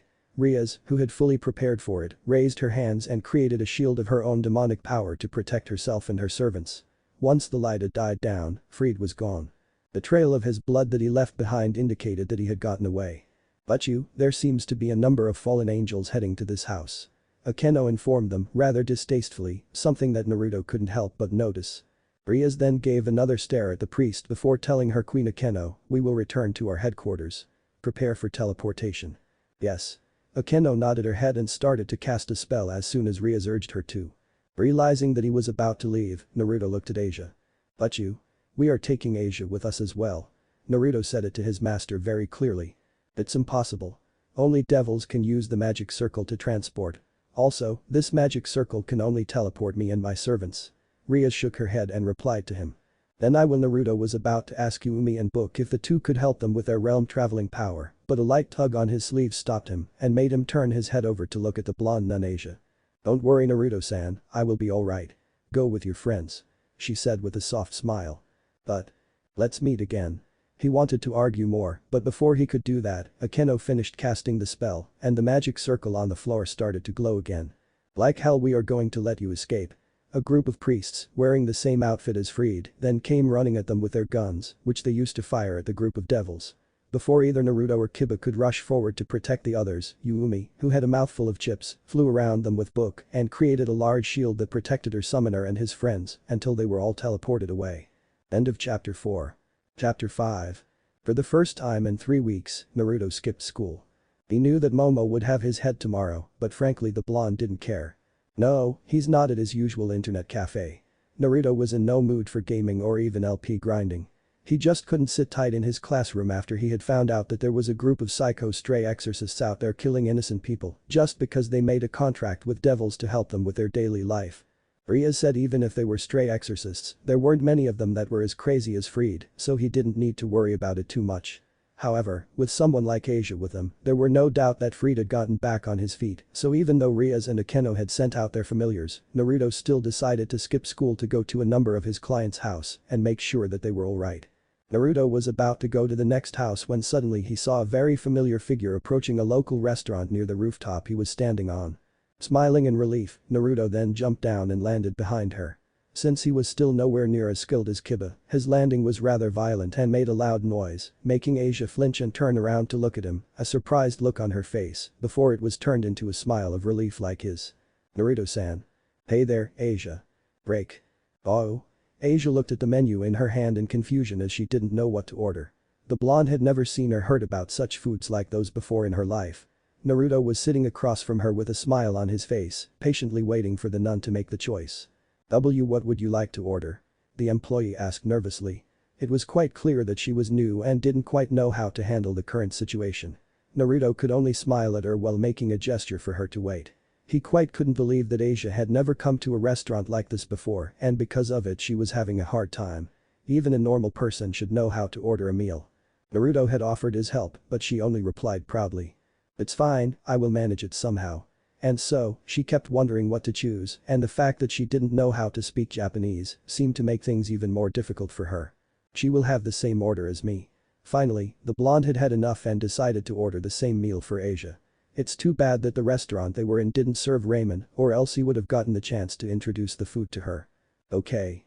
The employee smiled and wrote down his order before she walked away. Oh, I'm ashamed. I can't even buy a single hamburger by myself, Asia muttered with a down expression. Don't worry, Asia. Naruto grinned, making Asia look at him in confusion. All you need to do is improve your Japanese and then you can order whatever you want. Right. Asia nodded her head rapidly at that.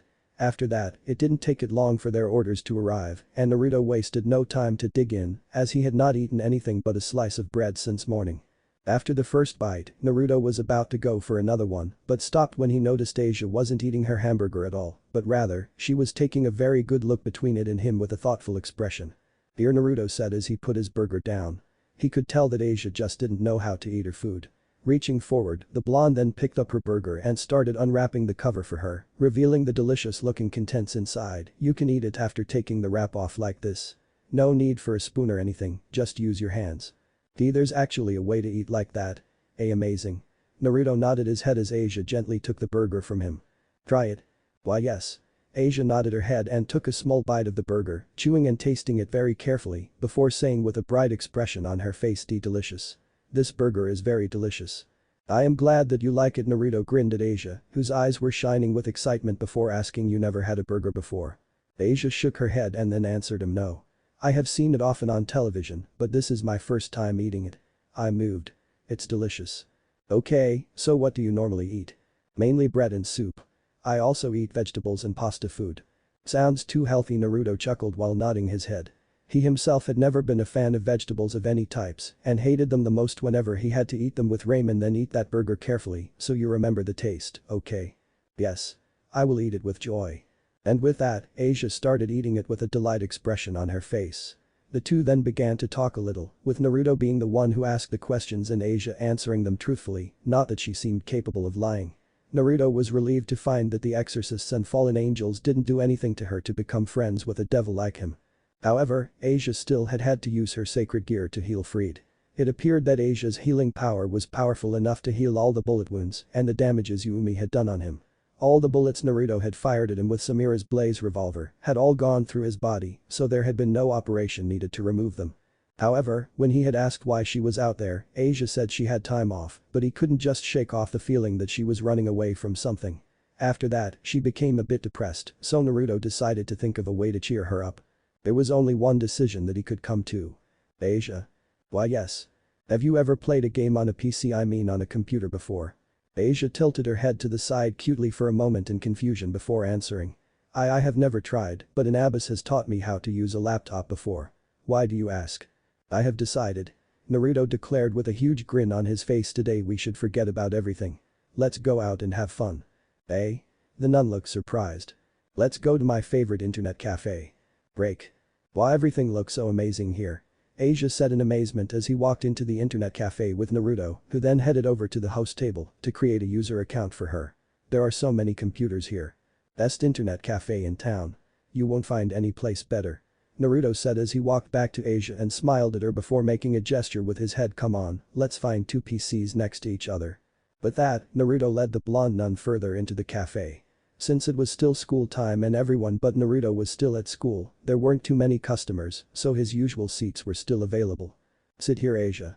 Naruto grinned as he pulled the chair back for Asia like a gentleman before leaning forward to type the user account to unlock the PC for her.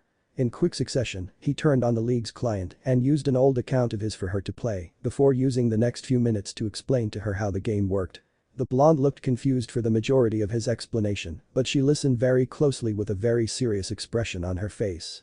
"Ah, I think I get it," Asia said finally with her head tilting to the side. "Let's do it then. Do you want to try playing Yumi?" Naruto asked and opened the shop to show her the magical cat. "What really is her? She's so cute." Asia cooed at the splash art of Yumi in her book. "Your power is so amazing, Naruto-san, to be able to bring her to this world. It's as if you have the power of God himself."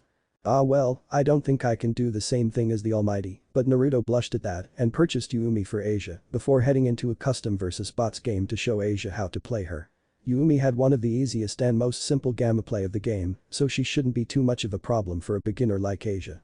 I see. Asia nodded her head as she clicked her mouth around and guided Yumi's crawling projectile.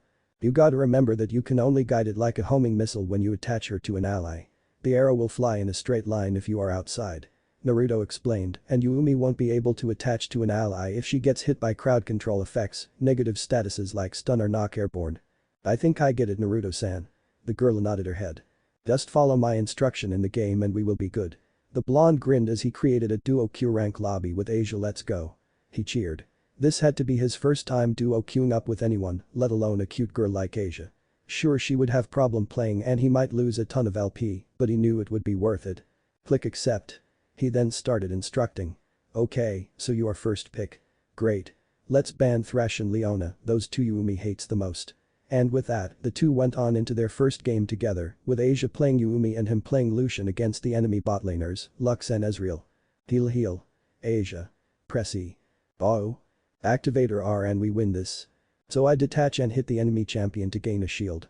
That's right, but you gotta be careful not to get hit by them. Naruto nodded and trailed behind Asia so that he could assist her if she got hit by Lux's light binding, but in the end she didn't, and as soon as she had gotten the shield, she used WU and me to fly back to Naruto. Damn, you are a natural, Asia. He grinned, giving her a thumb up. Thank you, Naruto-san. Asia smiled radiantly at him, and before long, the two began to draw the attention of every customer in the cafe, as a sign of two foreigners, one of them was a cute girl no less, playing League was a very rare sight.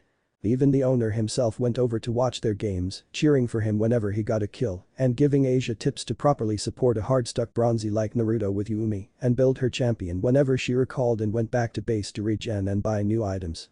Before everyone knew it, Naruto and Asia were in the fifth and final game of his silver promote. Okay, calm the fuck down, Uzumaki. A second-year male from a local school said as he hit the blonde squarely on the back of his head, but Naruto didn't even react to it. He was shaking and sweating nervously, even though he had been put in this situation more than 100 times for the past 11 years. Yeah dude, you can't let the girl carry you. Gotta show her how a man plays his game. Another said as he grabbed his shoulder. Yo. Don't build Kraken Slayer this game. Zed will one-shot you with just one Q and E go Immortal Shield Bow or Gallifers. No backseat gaming, let Naruto concentrate. The owner roared. Come on kid, you can do it and remember plated steel caps is always an option. You're no better than us, Iruka-san. They all said, making the owner sweat drop before the whole cafe fell into silence. Holy shit, I can't dude. This is worse than a horror movie. A student said to his friend as Naruto's whole team was wiped out, making them lose the Baron.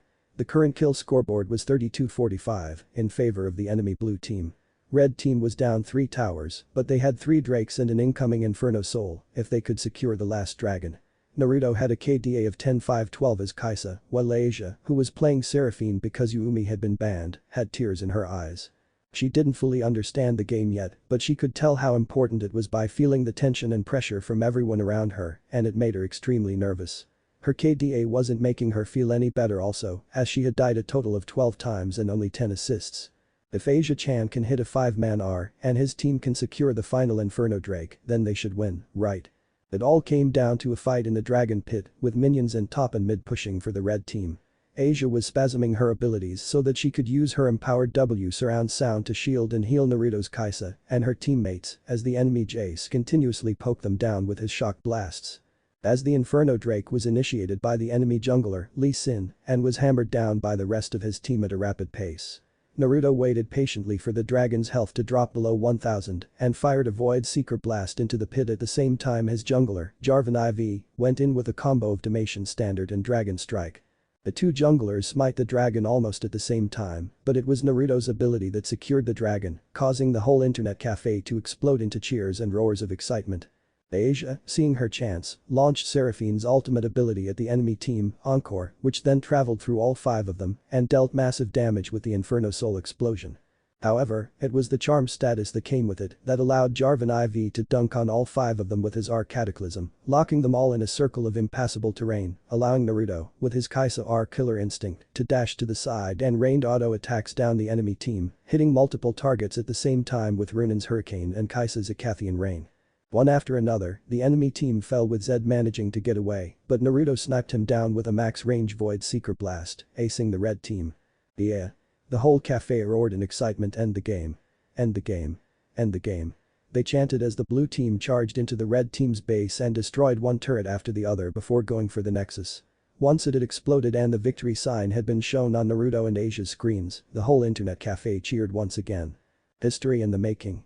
Yes, we can't call him Bronze Eye Gatekeeper now, can we? We won?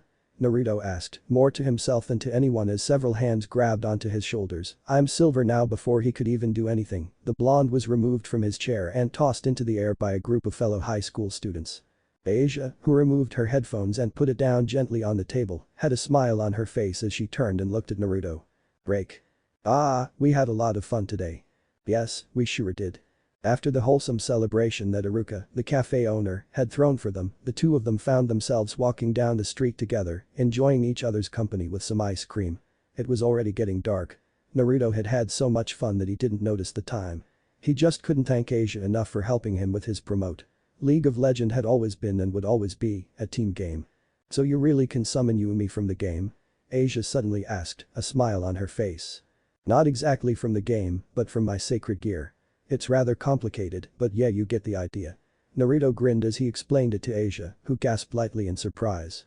Even he still didn't quite understand his sacred gear, that's all he could tell Asia, you have a sacred too, aren't you Asia? He couldn't help but ask. Yes Naruto-san, my sacred gear's name is Twilight Healing. She looked down at her hand, it had the power to heal the wound of every living being. Asia muttered the last part quietly, but the blonde could still hear her very clearly. That's quite amazing, Asia. Naruto said, before he noticed the sad look on Asia's face and decided to ask her before he could stop himself, but why do you look so sad Asia? You have an awesome power to heal everyone, you should be happy. He told her but Asia put on a complicated expression. Soon after, a single drop of tear fell from her eyes as she looked at the ice cream in her hand and soon more tears started flowing down her cheeks. Hey Asia, it's alright. Naruto said quickly, feeling like an asshole for making Asia cry, I'm so sorry for asking question like that. Then no, it's alright Naruto-san. Asia shook her head as she raised a hand to wipe the tears at the corner of her eyes and then looked up at him with a soft smile. Feeling that she might have a story to tell him so she could pour her sadness out, Naruto took Asia to a local park and found a bench to sit down her, where she began to tell Naruto about a story about the girl who was once called the Holy Maiden. In a certain region in Europe, there was a girl who was discarded by her parents. She was raised in a church nearby by a nun along with other orphans. The girl, who was a strong follower of the church, awakened a special power at the age of 8. She used her power to heal a wounded puppy, and a person from the Catholic Church witnessed it by chance. From there on, her life changed. The girl was taken to the main Catholic Church and she was symbolized by many as a holy maiden because of her healing power. She used her power to heal many believers and they were told it was a power of divine protection, a power that was only meant for them. Rumors brought rumors and she was respected as a holy maiden. Even without her approval. She had no dissatisfaction for how she was treated. People from the church were kind and she didn't hate healing people. She was happy that her power could be of use. The girl was thankful to her power which was bestowed to her by God. But she always felt a bit lonely. She didn't have any friends she could open up to. Everyone treated her nicely and was nice to her. But there were no one that were willing to become her friend. She understood why. She knew that they were looking at her power as something irregular. They didn't look at her as a human but as a creature, an instrument that could heal humans. But one day, it changed. By coincidence, there was a devil nearby and she healed him. The wounded devil and the girl, pure at heart, couldn't ignore him. She thought that even if it was a devil, she had to heal them because he was injured. It was her kindness that made her take such an action. But that one decision changed her life forever. One of the people from the church saw that incident and notified others. The leaders of the church were shocked about it. The power that can heal devils. Something absurd like that cannot happen. The power of healing can only heal the followers of God. Yes, there were several people who had the power to heal, but the power to heal even devils was out of the question.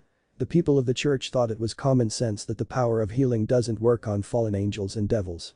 Apparently, a similar incident had happened in the past. The power to heal fallen angels and devils that were not protected by God, but that was feared as the power of a witch. So the people saw her as a heretic. Damn witch that heals devils. The girl who was respected as a holy maiden was then feared as a witch and the Catholic Church turned their back on her. She didn't have anywhere to go until an organization of stray exorcists picked her up. In other words, she had to get protection from the fallen angels. But the girl never forgot to pray to God. She also never forgot to thank God, but even so, the girl was abandoned. God didn't save her. What shocked her the most was that there was not even a single person in the church that was willing to defend her. In the end, there was no one who cared about her. As Naruto listened to Asia's story, he had an expression of shock that then became anger. His hands balling into fists so hard that his nails was cutting into his flesh and drawing blood from it. Those people, how could they do that to a girl like Asia, who had done nothing wrong? She had only done what they all had taught her to, and that had been showing her kindness to others, even if it was a devil. Naruto had never felt such anger in his life. I think it's because I didn't pray enough.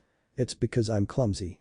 I'm so stupid that I can't even eat a burger by myself or know how to play my role properly in a game. Asia wiped her eyes as more tears were falling down her eyes while laughing softly. This is also a trial that the Lord gave me. Since I'm a clumsy nun, the Lord gave me this trial. So I have to endure it. Asia said, more to herself than to Naruto as she then looked up and stared at the sky above her. I'm sure I will make lots of friends one day. I have a dream. I want to go buy flowers with a friend, buying books and playing games together and… Asia trailed off as she turned her eyes back to Naruto before her nose, catching the familiar scent of blood, and looked further down to see it dripping down from his hands, and gasped in shock, Naruto-san, your hands. Asia quickly took it and used her power, a green light appeared around it and the wound where his nails had caused slowly healed up. Asia, you want to make a lot of friends, don't you? Naruto asked before smiling brightly, would you like to become friends with me? Asia sat there, looking puzzled. Why? Why do you want to make friends with someone like me? Why not? We talked, right? We played League with each other all day, right? We had so much fun together. If that doesn't make us friends, what will? Is this a pact with the devil? It's not. Asia and I are going to become friends with each other.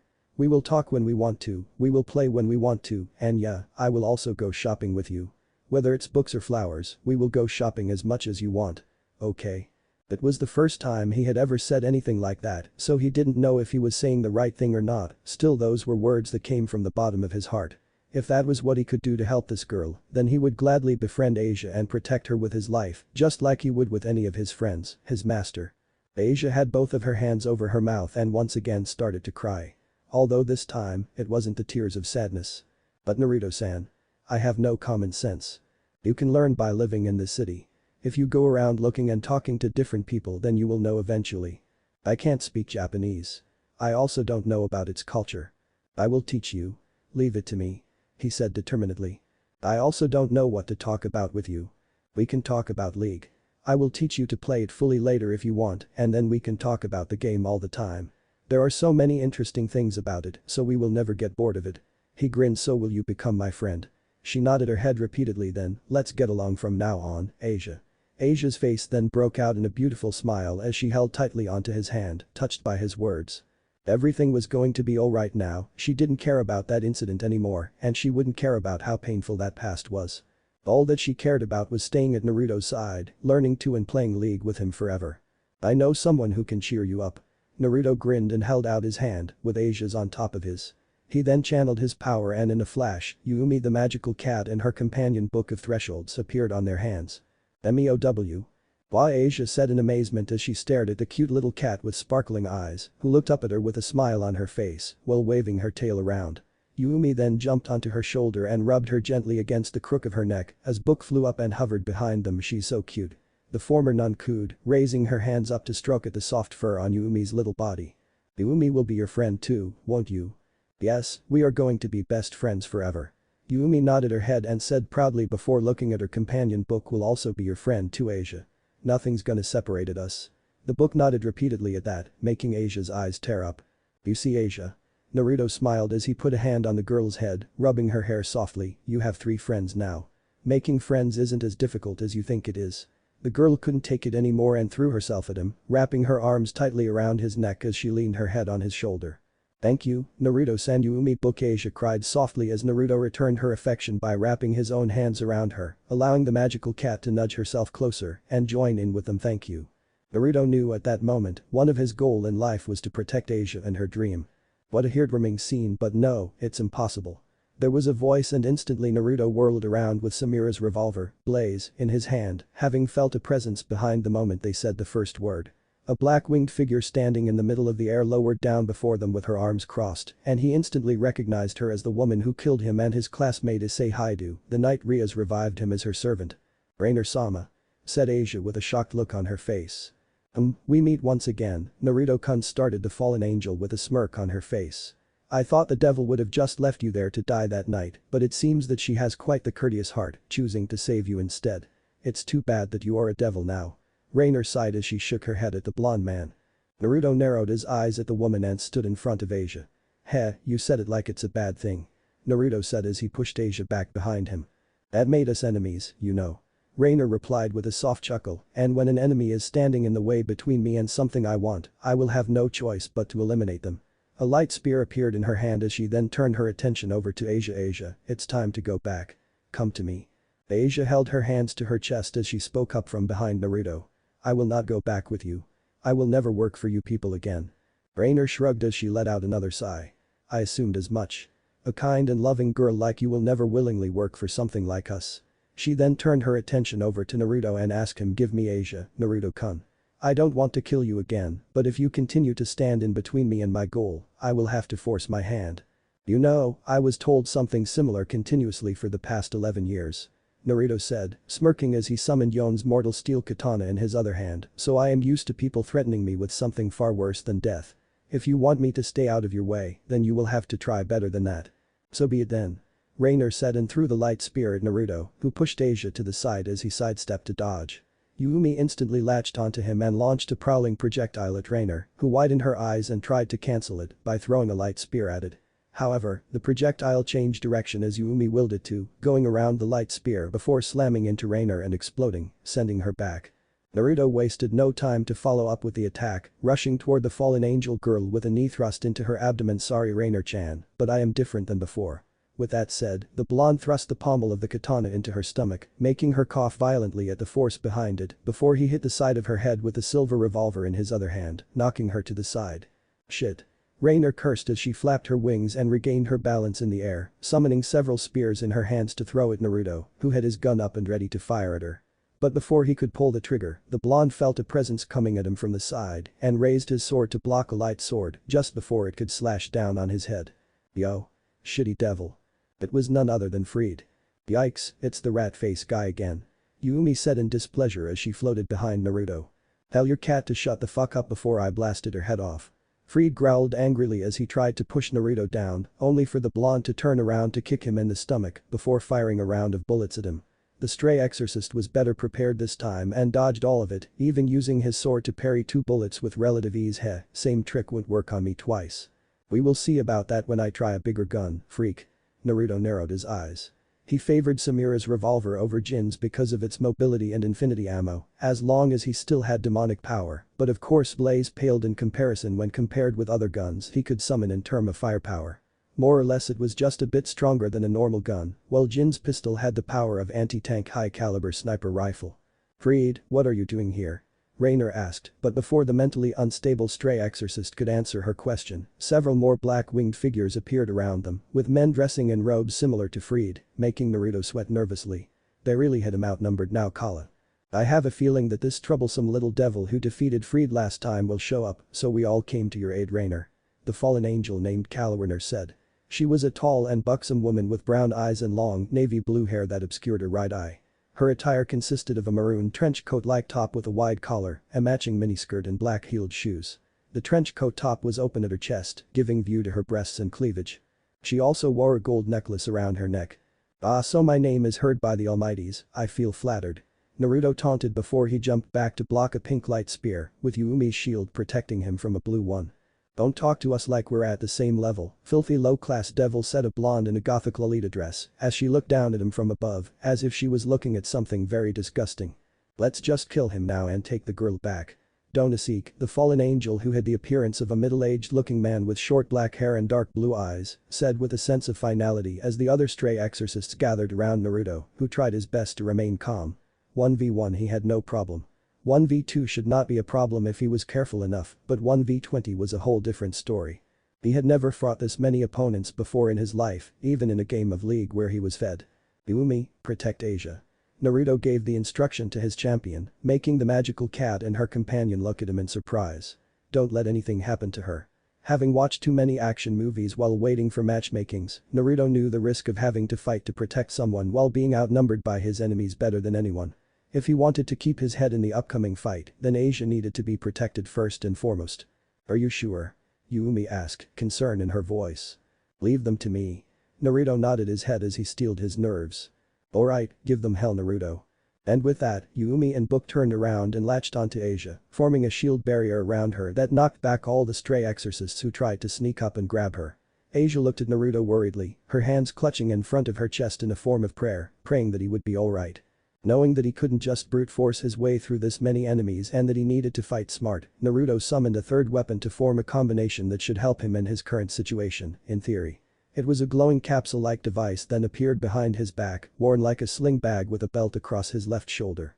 And I quote, Naruto began as he reached around and activated the device, "It's not how much time you have, it's how you use it."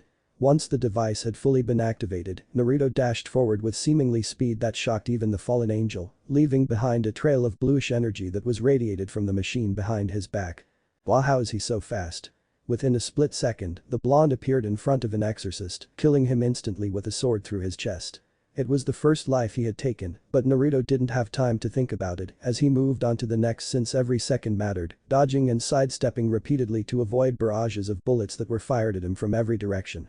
However, since there were just so many of them, Naruto had no choice but to take the least damage route, forcing himself to take a couple of bullets to the chest and thighs before he was able to stab his sword into a stray exorcist and blast the one next to him in the face with the revolver.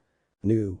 Asia cried out in horror with her hands covering her mouth as she looked at all the blood on Naruto as he collapsed on one knee, feeling the bullets with holy power sear into his demonic flesh. Before she could run over to her friend to help him, however, Naruto slammed his hand into a large button on the device behind his back. The world shattered around him and he was wrenched backward through swirling particles of time, standing where he had been 3 seconds ago without even a single bullet wound on his body. Holy shit, that feels weird. However, the blonde didn't even have time to feel the excitement of using Echo's chronobreak for the first time as the fallen angels, finally realizing how dangerous he was, decided to partake in the fight. "It's the device on his back. Destroy it." Donasi cried out as he threw a spear at Naruto, forcing the blonde to dash to the side before he suddenly disappeared and reappeared in front of him, slashing the male fallen angel in the chest, giving him just enough time to move his body back to avoid being cleaved in two with just a cut on his chest. Middle used that opportunity to attack him from behind, but Naruto rewinded himself back in present time again, appearing on the ground with his grenade in hand. He tossed it in the air and made it explode, generating a dome of frozen time, with him being the only one allowed to move freely. The blonde dashed around, seemingly moving at godly speed from the exorcist's fields of vision, and cut them all down one by one. Because bullets moved extremely slow in the area of parallel convergence, Naruto didn't bother using his revolver as he knocked the ones fired at him to the sides with his sword to make way for him to go for his next target. Once parallel convergence ended, however, a gunshot was heard and Naruto looked behind him to see Echo's Z-drive engine shutting down. Freed, who had managed to leave the area before the time grenade exploded, was standing behind a tree, holding a smoking gun in his hand with a wide smirk on his face. "Too easy to predict, you shitty devil." Naruto widened his eyes at that before he felt a heavy blow in his gut by the two fallen angels Rainer and Kalwerner, who flew at him and threw their wholly enhanced fists into his stomach at the same time before punching him in the face. Asia let out a scream as the blonde was sent flying backward and crashed into a fountain, breaking the top portion before falling down. Asia looked terrified as she quickly ran over to Naruto and started to heal him as much as she could. "Are you okay, Naruto-san?" asked the girl desperately as Yumi went over to him and started healing him as well, accelerating his recovery even further. Naruto grunted and coughed a mouthful of blood as he nodded and forced himself on his hands and knees. "Yeah, I can still fight." Rainer created another spear of holy light in her hands and said, "Asia, if you want that devil friend of you to live, then come back to me right now. You do realize that I would rather die than letting you take her, right?"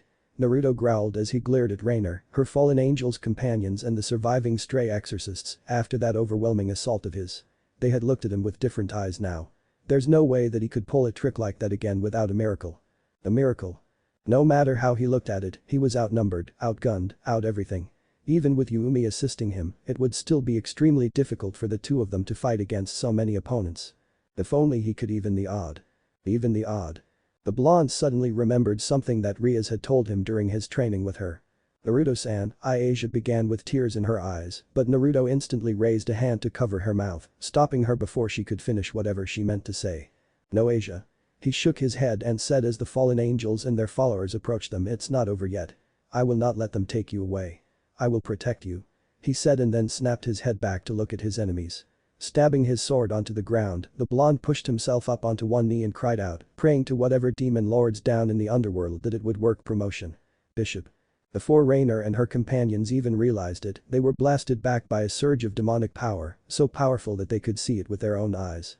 The demonic power became an aura that surrounded Naruto's whole body, coming off of his body in waves. The blonde then put his hand on the ground and activated his power. With this, he should have enough power to summon a powerful champion. For a brief second, a small, smartphone-like device appeared in his pocket, but the blonde didn't seem to notice it. Please let this work. Naruto prayed as he concentrated on the champion he wished to summon come. In a flash, a man with wild red hair appeared, dressed in a dark purple coat with wild dark fur trimming lining the hood, exposing his muscular torso, and white pants with brown boots. The most noticeable features about him, however, were a pair of metallic combat bracers that he wore around his arm and the overwhelming presence of a fighter that he was radiating, even as he stood there and did nothing. Rainer and her companion stepped back nervously at the sight of the man, who merely stood there with a bored expression on his face as he cracked his neck around before turning his body around to look at Naruto and Asia, with Yumi the magical cat at their side. Just the sight of a cat standing on a hovering book alone was more than enough for the boss to know which one was his summoner. So you are the summoner Brad everyone has been talking about," the man said in a gruff tone. "You look like you have seen better day, even though you have that cat with you. Has anyone ever told you to never pick a fight you cannot win unless you are me?" He made a comment while gesturing his hand toward Yumi, who hissed at his remark. "Nice to meet you too Set, still angry that I stopped you from going for my team last time?" The boss merely gave her the middle finger. "Set." Naruto nodded his head as he looked up at the red-haired juggernaut. "Beat a kid, I don't have time for a half-ass summoner like you." Set cut him off while waving his hand dismissively. "Return me to my world. I have urgent business to take care of." "Blah, but I need your help." Naruto cried out in annoyance and frustration. "This is important, I can't let," but before he could finish, Set had reached down and grabbed the blonde by the collar of his shirt and effortlessly hoisted him up into the air. A stray exorcist took that chance to attack them, aiming for Set back, but the boss didn't even bother looking as he shot his hand back and punched the guy square in the face, breaking his skull and killing him instantly. "Hey. Put him down Yumimi." Yumi detached herself from Naruto and lunged at Set with her claws, but the boss just lazily grabbed her and held her in the air before turning his attention back to Naruto, who was struggling to free himself, but Set's arm didn't even move an inch. Asia and Book also tried to help, but a flick of his finger was more than enough to knock both of them back. "Like I said, you are a half-ass summoner," Set said as he glared into Naruto's eyes, a dark expression on his face. "Why should I waste my time with a kid like you? You don't look like you can pay the fee either, so buzz off." With that, he threw Naruto onto the ground, causing the blonde to land heavily on his ass before tossing Yumi toward him, making Naruto catch her with both hands as Book flew over in relief. "So it's money then. Fine, help me and I will pay you later." Though, Naruto wasn't sure if he had even made enough money to pay someone like Set, who seemed to see through him. "A no is a no kid. Plus, my service isn't that cheap." Set growled. "Now, send me what's so funny." He then noticed the evil smirk on his face and asked with a tick mark on his forehead. "You know what boss, how about I summon your mother on your ass?" the blonde asked, smirking evilly and tauntingly. Much to everyone's surprise, Set looked quite taken apart by it. "Don't try to fool me. We all know that you can only summon those who qualified as champions." Naruto raised an eyebrow at that. That's something he didn't know, but still did his best to keep a straight face. Now was not the time to show weakness. "Wanna see me try?" Naruto asked as he put one hand on the ground, making a magic circle appear. "I wonder what mama will say when she finds out that her good-hearted son isn't out building schools and hospitals for poor orphans, but beating the craps out of his opponents in fight pits and ruling the criminal underworld of Ionia." The Set muttered while pointing his finger at Naruto, shaking in anger but at the same time sweating nervously. Lore-wise, strong champions also meant that it was harder for him to enlist their services, but not Set, whose one weakness was his beloved mother. "Ha. I like you kid. You have more guts than I thought." He then laughed with his hands on her hips, rather awkwardly, making Naruto, Yumi and Asia sweat dropped. "So, whose sorry asses do I have to beat in your stead, oh great summoner?" "Them." Naruto pointed his hand at Rainer and her group as Yumi copied his gesture with a paw, "Defeat them and protect Asia." Set then spun around and smirked as he cracked his knuckle. "I see. So, who's ready to rumble?" He then suddenly turned around to look at Naruto, waving a hand at him as he said, "Hey, listen, my mama don't need to know any o' this. 'Kay? If you can beat them, then yes." Naruto nodded his head, satisfied as Set turned back to face the fallen and stray exorcists. He took a step forward, causing them to take one back nervously until a number of them gathered their courage and charged at him. "Nothing I hate more than people with sleeves." With that said, he grabbed a stray exorcist by his head and slammed him down to the ground, breaking it and also his back in the process before lifting him up and throwing him at another, sending them both away. Donasek and Middle tried to attack him, but Set didn't even bother blocking, letting them hit and slash him repeatedly until electricity started crackling all around him. With a wide smirk on his face, the boss got into a stance with his right fist cocking back. Before any of them could react, Set threw his fist forward, punching the air with so much force it became distorted, blasting the whole area in front of him up with a shockwave that was generated from the sheer force behind his attack alone, before unleashing all the damage he had taken in a wave of energy. Both Donasek and Middle were sent flying into the air with damages beyond imagination, before landing somewhere in the park, unconscious. Oi oi. No tapping out in my ring. Set said while twirling his fists around as all the cuts and bruises on his body healed up. "Aye, you shitty devil's summon." Freed then came at him from the side with a stab of his light sword, but the boss merely shot his hand out and grabbed him by the neck in midair, wiping the bloodthirsty smirk off of his face with a question and a dark expression on his face. "You swing on the boss?" he asked with an eyebrow raised and then punched Freed's gut with so much force a shockwave was generated and knocked everyone onto the ground. "Let's go for a ride." Saying that, the boss leaped into the air, carrying Freed with him. His whole body crackled with yellow electricity as Set flipped onto his back and slammed himself and Freed down into the ground and the last group of stray exorcists, knocking them into the air screaming in terror before the whole area around him exploded. Rainer and Calwerner managed to fly away at the last second, so they were spared from the destructive power of the showstopper. When the smoke was clear, the boss was the only one left standing, dusting his hands as he walked out of the hole of bodies he had left on the ground. Several of them were dead, no one more so than Freed, whose spine and organs had been completely shattered. "I don't like hitting women, but business is business. You two also don't look so harmless." And with that said, the boss charged at the two. But before he could reach either of his targets, a massive bolt of lightning shot down from the sky, hitting Rainer and Calwerner and sending them both stumbling onto their backs. Naruto looked up and smiled in relief to see his master Rias and Akeno flying down toward him with their wings. "Ara, then allow me," Akeno said with a soft giggle as she hid her smile behind a hand. Set thought she looked a bit creepy before he walked over to Rainer and Calwerner, grabbing the back of their heads and slamming their foreheads against one another, knocking them out cold. "Naruto." Ria smiled as she and her queen landed in front of the blonde and embraced him. "You're okay, I'm so glad." Before Naruto could hug his master back or even enjoy the feeling of her very large breasts against him, she pulled back and hit him lightly with a fist on his shoulder. "What were you thinking? You should have called us. You're lucky I saw you using Echo's ability from school and recognized it fast enough to view this park as enemy's territory for you to use promotion." Hey, sorry but you. There isn't time for a phone call."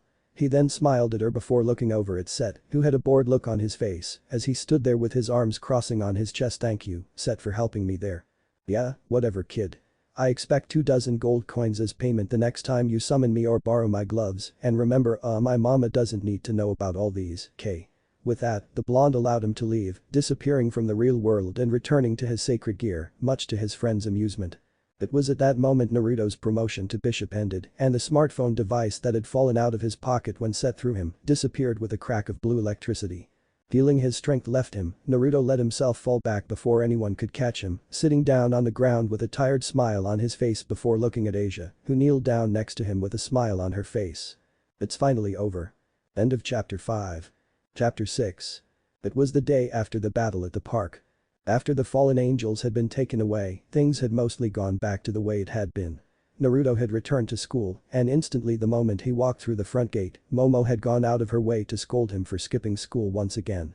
Sure, he had a very good reason, but the white-haired beauty had had a firm belief that he should have informed her beforehand, and the fact that he had ended up at the internet cafe for half a day with Asia really didn't help him much. Now the scolding was not the problem. The problem was having to sit in Caesar for several minutes, and by the time Momo had finished, Naruto's knees hurt and both his legs had become very weak. Not to mention that every single girl had been looking at them in amusement, with the exception of a few, and every guy looked ready to string him up just because he was getting scolded by the #1 second-year beauty Momo Hanakai. Once the final bell rang, he had grabbed his stuffs and hoofed it out of the classroom and down to the clubroom. By the time he had reached the old school building, he was worn out. But when he walked into the Occult Research Club clubroom and saw Asia Argento sitting there, wearing the Kuo Academy girl's uniform, albeit with a black sweater vest over her dress shirt in place of the cape and corset, and smiling at him radiantly when he entered, all tiredness seemed to leave him. "Everyone, let's welcome Asia to our group." Rias finally introduced as she smiled at Asia as the two of them stood in front of the other members of her peerage, with Naruto sitting next to Kaneko who had Yumi napping on her lap. "On her request, I have turned her into a devil. She's my new bishop. Please take care of me from now." The former nun bowed her head to them, saying that in Japanese instead of Italian. Either way, Devil's language ability should help her converse normally with them and the other students of Kuo from now on. Are you alright with that, Asia? Naruto couldn't help but ask, since Asia was such a devoted follower of God's teachings, it's hard for him to believe that she would choose to become a devil. Sure, her heart was pure, and devils or fallen angels were no different to her, but still becoming a devil, I mean. You can't face God anymore, you know. That's true, but Asia shook her head and then told him with a very pure, genuine smile, no matter what form I take, if I can be with Naruto-san like this every day, then I am happy. Ah really? I'm glad I guess. Naruto replied, blushing a little while scratching the back of his head. Beside him, Akeno giggled softly into her hand at the cute, somewhat embarrassed expression her junior was making. From today onward, Asia is also going to attend this school. Riaz then continued, explaining Asia's outfit, since you two look to be of the same age, I also made arrangements to have her in the same class as you. So please take care of her from now, Naruto. The blonde nodded. He didn't have any problem with it because Riaz had also made the arrangement with his parents for Asia to move into their house and live with him, since the former nun still had too many social problems to live alone, and she was the most comfortable with him. His parents had been so happy and accepted Asia into their family as if she was their daughter. Ah, I see. You can trust me, but you. Naruto grinned as he pointed at himself, declaring confidently before noticing the way everyone was looking at him with the only exception being Asia, who tilted her head to the side in confusion. I won't skip school again and leave Asia alone in class, promise. I will put my trust in you this time, Naruto. Ria smiled before she snapped her fingers, making a big cake appear on the table, along with several boxes on the floor. Alright, since we got new members, I made a cake for us to celebrate. Let's eat together. Yeah. The occult research club cheered, along with Yumi who had woken up from her nap. Naruto then picked up a plate before taking a closer look at the boxes around the table, widening his eyes in surprise when he saw the leaf-like swirl logo of his father computer's company on the side of each box. But what are these? He couldn't help but ask. Oh, these are something that I have purchased this morning from your father's company. Ria said and kneeled down on the wooden floor to channel a small amount of her demonic power on her fingertip and use it to cut open the box, revealing the contents inside to be exactly what he had thought they would be. With this, you won't have to skip school anymore and we can play League with you whenever we don't have class. Riaz explained as she showed Naruto all the computer components inside to make an expensive, highest quality gaming PC. But Naruto felt his eyes tear up as he looked at the beautiful young woman who had become his master. Thank you. You're the best. Before Riaz could say anything, Naruto had already thrown himself at her and wrapped his arms around her neck to bring her over in a tight hug, surprising the crimson-haired young woman for a second and making cheeks redden a little before she returned her pawn's affection with a hug of her own, making Asia, who was watching them from the side, pout cutely. After he had pulled back, Riaz summoned a toolbox and gave it over to him, asking with a smile, I trust that you know how to put them together. Yes, leave it to me. Naruto grinned as he took the toolbox from his master. Asia, wanna help me? He asked, looking at the former nun who smiled brightly and rushed over to help him as Naruto carried the boxes to the side of the room, where Akeno had prepared a row of table and gaming chairs for the PCs, before the two blondes were joined by the rest of the club, almost forgetting completely about the cake, allowing Kaneko and Yumi to have the most of it. As Naruto and her servants worked to put together the gaming computers, Riaz stood at the door and watched them with a smile on her face. She watched Naruto as he showed Asia how to put the CPU into its socket, at the same time bragging to Kaneko how he's no longer a hard-stuck bronze eye, but a member of Silver Division, much to the girl's surprise. His face was alight with excitement, contrasting with Ria's inner feeling. If only she didn't have that damnable betrothal hanging on her head, threatening to bound her to that arrogant and prideful man for eternity, then she would have joined him and the others. It wasn't that she would be happy with the idea of an arranged marriage, even if her betrothed was a nice man, the idea of being married just for politics was anathema to her romantic perception, and the fact that her betrothed was everything that she was against brought Riaz to a point of desperation as she had no intention of living the rest of her life as a conquest, something that man could just come and take. Thinking about your marriage engagement, Riaz. Riaz heard a voice and turned her head to look at Sona Citri and her queen Tsubaki Shinra approaching her. Sona, how do you? You always have this look on your face whenever you think about it. The heiress of the Citri family answered before she peeked into the room and looked at one Naruto Uzumaki. Uzumaki-kun is still at school today. He won't try to skip again. Riaz said with a small smile before she asked. You aren't here just to make sure my pawn isn't skipping, are you? Of course not, I am here to tell you that my sister has decided to give the 4 fallen angels your pawn has captured back to Grigori and let them decide their punishment as an act of goodwill, since it's them who went against their superior's orders to begin with. Riaz nodded her head in understanding. To be honest, she didn't feel surprised Serapho Leviathan would come to that decision.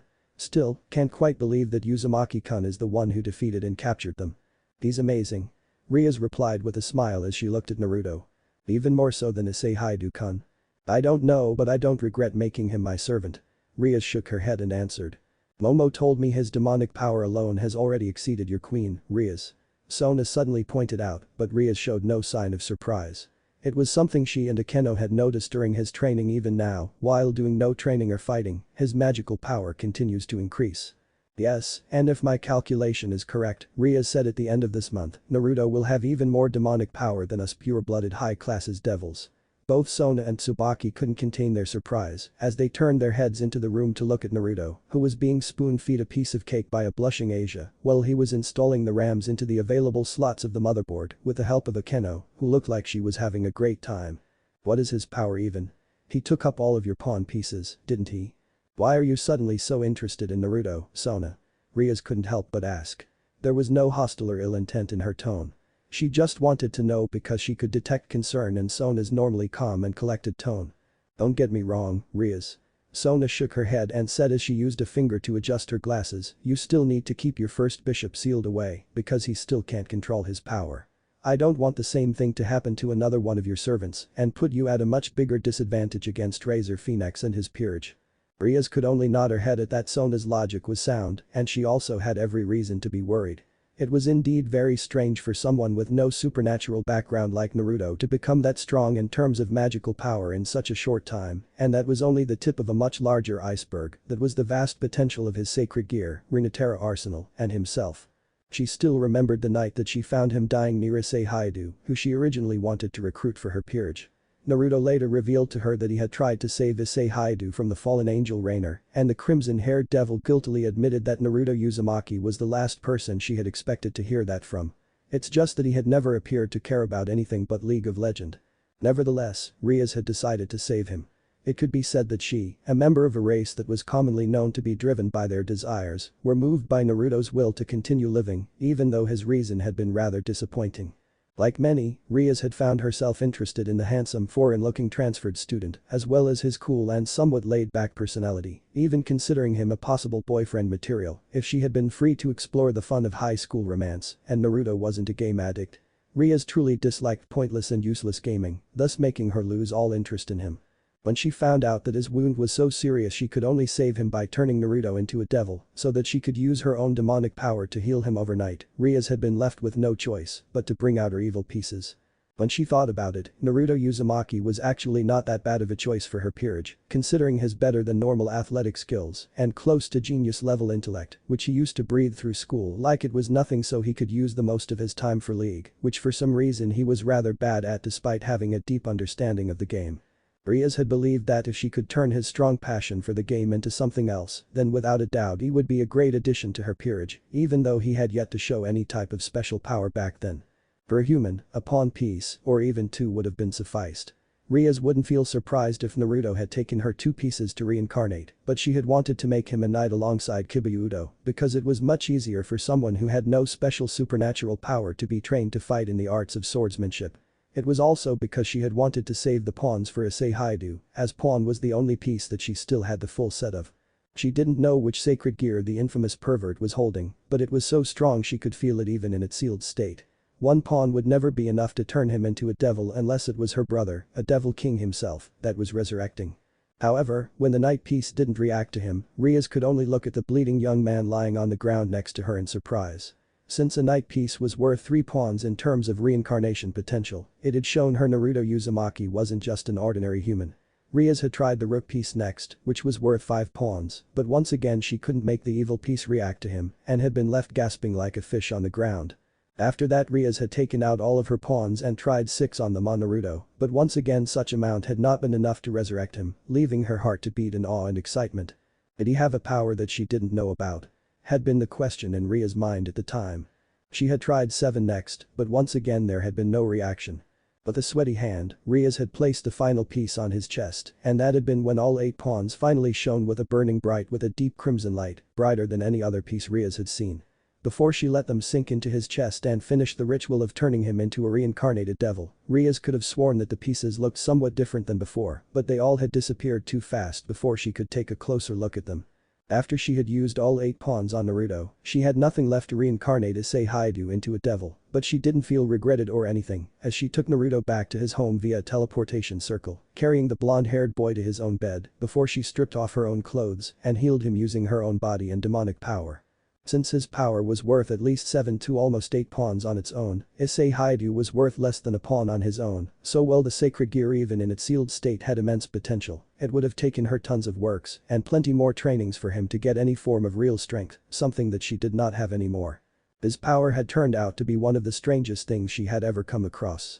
At first, she had believed it to be a creation-type sacred gear that allowed him to create weapons with different powers based on his imaginations, with the reasons that Naruto had chosen to create the weapons from League of Legends had been because he loved it and they were the only thing he could think of, thus not limiting his ability to his knowledge of just the game alone. However, her assumption had soon been proven to be wrong when Naruto started summoning the champions, beings with the exact same mindsets, personalities and powers as they had from the game. After Yumi the magical cat told her that they all came from a dimensional world of Runeterra that had manifested inside his sacred gear, Riaz had finally realized her pawn's sacred gear wasn't just a creator type anymore, but something else, something that had never been seen or heard before. Riaz, I am gonna ask Issei Haidu to become my servant. Oh. Riaz stated softly as she turned her head back to look at her childhood friend, but the crimson-haired heiress admitted that she didn't sound as surprised as she had thought she would. I don't have ownership over the boy, Sona, so you don't need my permission. Good luck though, cause I have the feeling you will need it. I know. The bespectacled girl sighed before nodding. Well, both of them agreed that Issei Haidu's power had immense potential and should not be left to waste or fall into someone else's hands. He was a notorious pervert that was utterly obsessed with women's breasts and a not-so-secret dream of having his own harem. If he accepted Sona's offer, then sooner or later he would become a member of the student council, bringing a bad reputation to the group and definitely leaving Sona and the girls of her peerage with a lot of headaches and serious problems for months to come. Naruto had his own obsession, but his real personalities had turned out to be much more tolerable than Issei could ever be. Do take care of yourself and your servants, Riaz. See you later. And with that, the president of the student council left the old school building with her queen, allowing Riaz to head back into her clubroom with her servants. Although, they both couldn't stop themselves from wondering if Riaz had acquired a new familiar for one of her servants without their knowledge, because the sight of a purple cat floating around the room while riding on a book like it was a flying carpet was definitely not normal even for the world that they lived in. Break. Wait, Set, you promised to hold back before Yumi could even finish her sentence. Set had punched the air in front of him, sending Naruto flying back and crashing through several trees with a powerful force. The boss wasn't wearing his metal bracers, as he had given them to Naruto to wear around his arms instead, and he was also not using even 1/10 of his strength, yet Naruto still felt like he was hit by a full-speed car by the force behind Set's punch alone. Just exactly how powerful was the boss of Ionia's criminal underworld? I'm holding back, annoying little cat. Set grumbled as he cracked his fist. Then Naruto. Are you alright? The magical cat asked, panic swelling within her and book. Before the two of them could fly over to heal Naruto, however, the blonde had already stood up and charged at Set, who had a satisfied smirk on his face as he used his hands to block Naruto's series of punches with little to no effort, as each attack that he threw were sluggish and much slower than normal. Set's gauntlets were incredibly heavy, forcing Naruto to promote himself to Rook just to have the physical strength to lift his arms, let alone punching with them. However, the boss had stated this was the best way for him to increase his overall offensive hand-to-hand combat prowess. You're a lightweight kid, so technique is for you. Set said as he grabbed Naruto's fist in his palm and twisted, forcing Naruto to flip around to avoid having his wrists broken. Concentrate on that for now. Naruto nodded. For a criminal mastermind, a champion of the fighting pits, Set made one hell of a teacher. Naruto had been training with him in secret every night at the local park since the Fallen Angels and Stray Exorcists incident. Even though he was credited for their captures and defeats, Naruto was well aware that it had been Set who had single-handedly defeated all of them, making the blonde realize that if it weren't for him, then he could have been killed and Asia would have been taken away by that group of fallen angels who targeted the healing power of her sacred gear. That single realization made him feel weak, powerless, and understood that he was just not strong enough to protect Asia and her dream just yet. Over the week that he had spent with Asia, Naruto had grown even closer to the former nun, who now lived comfortably in the guest room of his house. She came to wake him up every morning, went to school with him, and had lunch with him during lunch break, which was occasionally joined by Momo. After schoolwork was behind them, it was her who duo-ed with him every day in League, playing support for him as he moved down to the AD role so that the two of them would not be separated. Whenever they won, Asia just made their victories feel even better with her bright smiles, and when they lost, Naruto just couldn't feel that bad anymore with Asia at his side, still with the same smile that could light up even the darkest days on her innocently beautiful face. It would be an understatement to say that Asia had become one of the most important people in his life, right up there with Minato and Kushina Uzumaki. Sometimes, he just couldn't stop looking at her so much more than just his best friend, a little sister his parents had always wanted for him, or his duo-Q partner in League. That's why he needed to become stronger to protect her. First he needed to improve his strength as well as offensive power, the first step to success for every combatant. So he asked Set. And the guy agreed to train him on the conditions that he would never use his mother to threaten him ever again, as well as a paycheck of 6 gold coins per hour. How in Mayu's name he would find that much money for even a gold coin, Naruto had no idea, but for the time being, the blonde had no choice but to reluctantly agree to Set's conditions. And thus, the nights of hellish training began. Although, Set wasn't the only one who agreed to teach him in their ways of fighting, as Naruto planned on learning and mastering everything that he could learn from his skill-based champions. It's just that the boss was the most difficult teacher to convince. But he was also far from the harshest teacher, whose raw fighting techniques were not the most difficult to learn, unlike the others. However, it was also during this training that Naruto had come to an amazing discovery. Break. The morning in mid-March found Ria's Gremory sitting alone in her clubroom and let her eyes wander from where she was supposed to be paying attention. From where she was sitting, she could see Naruto and Asia running track around the schoolyard in their PE uniforms. The rest of her peerage were out fulfilling their clients' requests, so Rias took this alone time to finally confront what she had been dreading to do lately. "Oju-sama, are you listening to me?" Rias was shaken out of her thoughts before she looked back down at the magic circle on her desk, which was projecting the hologram image of an incredibly beautiful silver-haired woman wearing a blue and white French-made outfit. Rias closed her eyes for a second before addressing the voice from her magic circle. "Yes. Sorry, Grafia. I know you are not going to like what is about to happen, Oju-sama, but you have to make this decision right now." Rias leaned back into her chair and said, "You know, if I could actually make the choice, then I would choose to cancel this marriage engagement right now, do you? And you know we cannot do that, Oju-sama. Razor-sama wishes to see you before the wedding and he demands we do it as soon as possible. So please give me a period of time when you might be free to meet your fiancé." Rias rolled her eyes and grumbled in her seat. So her parents gave her freedom to choose the time to see her supposed fiancé and not her own life. "And it must be before the end of the month, if you can," Grafia added. Rias thought for a moment before she said loud enough for the maid to hear. "Fine, I will see him next Monday, after classes. It feels it's like a good time to do it." "Very well. I hope this does not intrude on your day." Rias shook her head and gave a small smile to the woman that she looked up to as her sister figure before leaning forward to deactivate the communication magic circle. "Don't worry about it, Grafia. It's always a pleasure to talk to you. I'll see you soon." And with that, the hologram of the silver-haired maid disappeared and Rias was left sitting in an uncomfortable silence in the room. She didn't want to let her life be decided for her now that she had had the chance to make it. So her mind started to turn as she tried to figure out the best way to get herself out of this current situation. It seemed she had no choice but to make that decision. Break. Another peaceful week had passed and another night of training by himself. Naruto returned to his house with some bandages on his cheeks and forehead. Since Yumi had decided to crash in Kaneko's place for the night, Naruto did not have her to heal him. His teachers had also been extra hard on him as well, forcing his body to its limit as they had wanted him to successfully perform a number of techniques before they moved on to the more advanced lessons. His body was hurt all over, but he had no complaint because Naruto could feel that he had become a lot stronger than before. But Set starting to realize that he had no money to pay him, the blonde had no choice but to summon a different champion tomorrow to train with, though he had no idea who should it be, since they all had a strict schedule, and it's not like he could summon them whenever he wanted. "How about you summon me next, summoner? You know you want me." "Who said that?" Naruto asked in surprise when he heard that feminine and flirtatious voice, standing in front of his house and looking around to see if anyone was around. Hello?" But the voice didn't answer, leaving Naruto to stand there in confusion. Though, he could have sworn that the voice sounded oddly familiar. Shrugging, Naruto headed into his house. His mother seemed to have taken Asia out shopping, while his father had a meeting to attend to at his company, leaving Naruto alone at home, which he was grateful for because he needed some time for his wounds to fully heal, or else his family and Asia would get really worried and he would have to explain to his parents how he got them. After eating dinner that his mother had left for him, Naruto then went to his room to change.